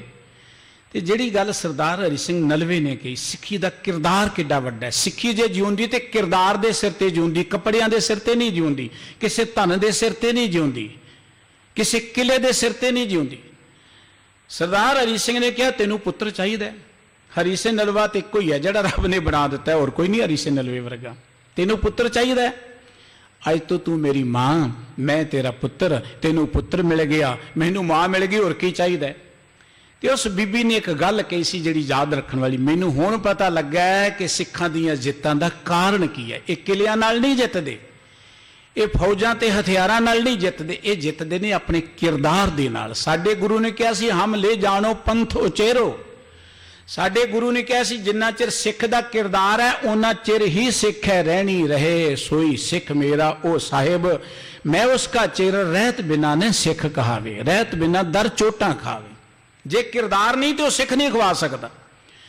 ਅੱਜ ਜਦੋਂ ਆਪਾਂ ਬੜੇ ਚਿੰਤਾਜਨਕ ਹੋ ਕੇ ਕਹਿੰਦੇ ਆ, ਹਾਲਾਂਕਿ ਸਿੱਖ ਨੂੰ ਉਹ ਸਮੇਂ ਦੇਖਣੇ ਪਏ ਜਦੋਂ ਸਿੱਖਾਂ ਦੇ ਸਿਰਾਂ ਦੇ ਮੁੱਲ ਪੈਂਦੇ, ਜਿਵੇਂ ਮੰਡੀਆਂ 'ਚ ਦਾਣੇ ਨਹੀਂ ਵਿਕਦੇ, ਸਿੱਖਾਂ ਦੇ ਸਿਰ ਵਿਕਿਆ ਕਰਦੇ ਸਨ। ਲਾਹੌਰ ਦੀ ਚੂਨਾ ਮੰਡੀ ਜਾ ਕੇ ਦੇਖੋ, ਨਖਾਸ ਬਾਜ਼ਾਰ, ਹੁਣ ਉੱਥੇ ਇੱਕ ਲੋਹਾ ਮੰਡੀ ਬਣ ਗਈ ਬੜੀ ਤਗੜੀ। ਅੱਜ ਤੋਂ 7-8 ਮਹੀਨੇ ਮੈਂ ਜਾ ਕੇ ਆਇਆ ਲਾਹੌਰ 'ਚ, ਲੋਹਾ ਮੰਡੀ ਬਣ ਗਈ, ਬੜੀ ਤਗੜੀ ਬਣ ਗਈ, ਬੜੇ ਚਿਰ ਦੀ। ਉਸ ਨਖਾਸ ਬਾਜ਼ਾਰ ਦੇ ਅੰਦਰ, ਮੰਡੀ ਦੇ ਅੰਦਰ ਸਿੱਖਾਂ ਦੇ ਸਿਰ ਵਿਕਦੇ ਸਨ ਤੇ ਢੇਰ ਲੱਗੇ ਹੁੰਦੇ ਸਿੱਖਾਂ ਦੇ ਸਿਰਾਂ ਦੇ, ਮਨਾਰ ਉੱਚੇ ਉੱਚੇ, ਗੱਡਿਆਂ ਤੇ ਲੱਦ ਕੇ ਸਿੱਖਾਂ ਦੇ ਸਿਰ ਲਿਆਂਦੇ ਸਨ। ਸਿੱਖ ਬੀਕਾਨੇਰ ਦੇ ਜੰਗਲਾਂ ਚਲੇ ਗਏ, ਸਿੱਖ ਪਹਾੜਾਂ ਅੰਦਰ ਚਲੇ ਗਏ। ਪੰਜਾਬ ਦੀ ਧਰਤੀ ਤੇ ਸਿੱਖ ਨਹੀਂ ਸੀ ਲੱਭਦਾ, ਕਿਉਂਕਿ ਹਮੇਸ਼ਾ ਹੀ ਪੰਜਾਬ ਦੀ ਧਰਤੀ ਤੋਂ ਸਿੱਖ ਨੂੰ ਬਰਬਾਦ ਕਰਨ ਦੀਆਂ ਹਕੂਮਤਾਂ ਵੱਲੋਂ ਚੱਲਦੀਆਂ ਰਹੀਆਂ ਨੇ, ਚੱਲਦੀਆਂ ਰਹਿਣੀਆਂ ਹੀ ਨੇ। ਔਰ ਸਿੱਖ ਨੂੰ ਇੱਕ ਵਰਦਾਨ ਮਿਲਿਆ ਕਿ ਉਜੜੇ ਰਹੋ ਤੁਸੀਂ। ਉਹਦਾ ਕਾਰਨ ਹੈ ਕਿ ਸਿੱਖ ਜਿੱਥੇ ਜਾਏਗਾ ਉਹਨੇ ਤੇ ਉੱਥੇ ਹੀ ਪੰਜਾਬ ਬਣਾ ਲੈਣਾ। ਇੱਕ ਪੰਜਾਬ ਥੋੜਾ ਸਿੱਖ ਦਾ, ਤੁਸੀਂ ਕੈਨੇਡਾ ਚੱਲ ਜਾਓ ਉੱਥੇ ਪੰਜਾਬ ਹੈ, ਨਿਊਯਾਰਕ ਚੱਲ ਜਾਓ ਉੱਥੇ ਪੰਜਾਬ ਹੈ। ਤੁਸੀਂ ਕਦੀ ਨਿਊਯਾਰਕ ਰਿਚਮੰਡ ਹਿੱਲ ਜਾਓ, ਮੈਂ ਬੜੀ ਵਾਰੀ ਗਿਆ ਉੱਥੇ। ਇਹ 101 ਐਵਨਿਊ ਹੈ, ਆ ਕੱਲ ਦੀ ਰਿਪੋਰਟ ਅਜੇ, 101 ਐਵਨਿਊ ਹੈ। ਲਾਕਡਾਊਨ ਅੰਦਰ ਜੋ ਉੱਥੇ ਦੇ ਸਿੱਖਾਂ ਨੇ ਸੇਵਾ ਕੀਤੀ ਮਾਨਵਤਾ ਦੀ, ਉੱਥੋਂ ਦੇ ਸਿਟੀ ਨੇ ਖੁਸ਼ ਹੋ ਕੇ ਉਸ 101 ਐਵਨਿਊ ਦਾ ਨਾਂ ਪੰਜਾਬ ਐਵਨਿਊ ਰੱਖਦਾ ਕਿ ਪੰਜਾਬ ਹੀ ਆ ਜੀ ਇੱਥੇ। ਇੱਕ ਪੰਜਾਬ ਉੱਥੇ ਬਣ ਗਿਆ, ਵੈਨਕੂਵਰ ਬਣ ਗਿਆ, ਟੋਰਾਂਟੋ ਬਣ ਗਿਆ, ਕੈਲੀਫੋਰਨੀਆ ਬਣ ਗਿਆ। ਪੰਜਾਬ ਤਾਂ ਬਹੁਤ ਵੱਡਾ ਹੈ, ਪੰਜਾਬ ਕੋ ਆ ਥੋੜਾ ਦਰਿਆ ਸਤਲੁਜ ਤੇ ਬਿਆਸ ਦਾ ਇਲਾਕਾ। ਪੰਜਾਬ ਨਹੀਂ ਖਤਮ ਹੋ ਸਕਦਾ, ਖਤਮ ਕਰਨ ਵਾਲੇ ਖਤਮ ਹੋ ਜਾਂਦੇ ਨੇ। ਆਖੋ ਸਤਨਾਮ ਸ੍ਰੀ ਵਾਹਿਗੁਰੂ। ਪੰਜਾਬ ਸਾਰੀ ਦੁਨੀਆ ਬਣੇਗੀ, ਪੰਜਾਬ ਕੋਈ ਇੱਥੋਂ ਤੱਕ ਥੋੜਾ ਦੋ ਦਰਿਆਵਾਂ ਦੇ ਅੰਦਰ। ਪੰਜਾਬ ਜਿਹੜਾ ਹੈ ਇਹ ਫੈਲਦਾ ਹੀ ਜਾਏਗਾ। ਜਿਉਂ-ਜਿਉਂ ਮਨੂੰ ਵੱਢਦਾ ਅਸੀਂ ਦੂਣ ਸਵਾਏ ਹੋਏ, ਇਹ ਸਾਡੀ ਫਿਤਰਤ ਹੈ, ਸਾਡਾ ਸੁਭਾਅ ਹੈ। ਜਿਉਂ-ਜਿਉਂ ਵਿਰੋਧੀ ਗੰਦੀਆਂ ਚਾਲਾਂ ਚੱਲਣਗੇ, ਕਿਉਂਕਿ ਗੰਦੀਆਂ ਚਾਲਾਂ ਹੀ ਚੱਲਦੇ ਨੇ, ਸਿੱਧਾ ਤੇ ਲੜ ਨਹੀਂ ਕੋਈ ਸਕਦਾ, ਸਿੱਧਾ ਨਹੀਂ ਲੜ ਸਕਦਾ। ਜਿਵੇਂ ਕਿ ਉਹ ਬੀਬੀ ਨੇ ਚੱਲੀ ਹੈ, ਕਦੀ ਸਿਧਾਂਤ ਨੂੰ ਖਤਮ ਕਰ ਦਿਓ, ਕਦੀ ਦਰਬਾਰ ਸਾਹਿਬ ਤੇ ਹਮਲਾ ਕਰ ਦਿਓ, ਕਦੀ ਇਹਨਾਂ ਦੀਆਂ ਧੀਆਂ ਭੈਣਾਂ ਨੂੰ ਜਲੀਲ ਕਰੋ। ਆ ਦੇਖਦੇ ਆਪਾਂ ਕੀ ਕੁਝ ਬਣਦਾ, ਕਿੰਨੀਆਂ ਗੰਦੀਆਂ ਚਾਲਾਂ। ਨੀਚ ਲੋਕ ਹਮੇਸ਼ਾ ਨੀਚ ਹਰਕਤਾਂ ਹੀ ਕਰਦੇ ਨੇ, ਉਹ ਬਹਾਦਰੀ ਨਹੀਂ ਦਿਖਾ ਸਕਦੇ। ਬਹਾਦਰ ਜਿਹੜੇ ਸਾਹਮਣੇ ਲੜਦੇ ਹੁੰਦੇ ਨੇ, ਨੀਚ ਜਿਹੜੇ ਨੇ ਉਹ ਲੁਕ ਕੇ ਵਾਰ ਕਰਦੇ ਹੁੰਦੇ ਨੇ। ਤੇ ਨੀਚ ਲੋਕਾਂ ਦੇ ਇਰਾਦੇ ਹਮੇਸ਼ਾ ਸਫਲ ਨਹੀਂ ਹੁੰਦੇ, ਗੱਲ ਚੇਤੇ ਰੱਖਣ। ਨੀਚ ਲੋਕ ਹਮੇਸ਼ਾ ਸਫਲ ਨਹੀਂ ਹੁੰਦੇ।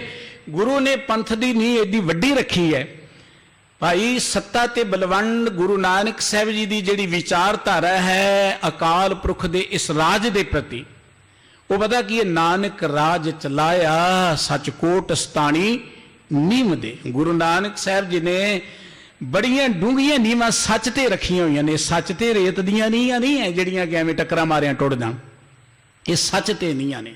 ਇਸ ਕਰਕੇ ਗੁਰੂ ਨਾਨਕ ਸਾਹਿਬ ਜੀ ਮਹਾਰਾਜ ਨੇ ਇਹਨਾਂ ਮਹਾਨ ਸਾਨੂੰ ਫਲਸਫਾ ਦਿੱਤਾ ਹੈ। ਆਓ ਆਪਣੇ ਗੁਰੂ ਦੀ ਬਾਣੀ ਨਾਲ ਜੁੜੋ। ਗੁਰਬਾਣੀ ਸਾਡੀ ਜ਼ਿੰਦਗੀ ਦਾ ਸਭ ਤੋਂ ਵੱਡਾ ਬਲ ਹੈ। ਵਿਚਾਰ ਇੱਥੇ ਚੱਲ ਰਹੀ ਸੀ ਕਿ ਕੋਈ ਅੜਿਆ ਹੀ ਨਹੀਂ ਉਹਨਾਂ ਦੇ ਅੱਗੇ। ਪਠਾਨਾਂ ਨੇ, ਮੁਗਲਾਂ ਨੇ ਘਰਾਂ 'ਚ ਲੁੜ ਕੇ ਧੀਆਂ ਭੈਣਾਂ ਨੂੰ ਲੁੱਟਣਾ ਸ਼ੁਰੂ ਕਰ ਦਿੱਤਾ, ਬੰਨਣਾ ਸ਼ੁਰੂ ਕਰਤਾ, ਧਨ ਕਰਨਾ। ਇਹ ਦੁਨਿਆਵੀ ਲੋਕਾਂ ਦੀਆਂ ਜੰਗਾਂ ਨੇ। ਸਾਨੂੰ ਜੋ ਸਤਿਗੁਰੂ ਜੀ ਨੇ ਕਿਰਦਾਰ ਦਿੱਤਾ ਹੈ, ਸਿੱਖ ਮੈਦਾਨੇ ਜੰਗ 'ਚ ਵੈਰੀਆਂ ਦੇ ਨਾਲ ਵੀ ਦੇਖੋ ਕਿੰਨੀ ਸੋਹਣੀ ਗੱਲ ਕਹੀ। ਜਦੋਂ ਕੈਪਟਨ ਮਰੇ, ਜਦੋਂ ਨਾਦਰ ਸ਼ਾਹ ਪੁੱਛਦਾ ਜ਼ਕਰੀਆ ਖਾਨ ਨੂੰ ਸਿੰਘਾਂ ਦੇ ਬਾਰੇ, ਤੇ ਉਹ ਇਹ ਗੱਲ ਕਹਿੰਦਾ ਕਿ ਸਿੱਖ ਜਿਹੜੇ ਨੇ ਜਦੋਂ ਕੁਝ ਤਿਆਰ ਕਰਦੇ ਆਵਾਜ਼ ਮਾਰਦੇ ਆ ਜਾਓ ਲੰਗਰ ਤਿਆਰ ਹੋ ਗਿਆ। ਕਹਿੰਦਾ ਜੇ ਵੈਰੀ ਆ ਜਾਏ, ਕਹਿੰਦੇ ਵੈਰੀ ਨੂੰ ਵੀ ਮਿੱਤਰਾਂ ਵਾਂਗੂ ਹੀ ਛਕਾਉਂਦੇ ਨੇ, ਵੈਰੀ ਨੂੰ ਵੀ ਇਹ ਮਿੱਤਰਾਂ ਵਾਂਗੂ ਲੰਗਰ ਛਕਾਉਂਦੇ ਨੇ।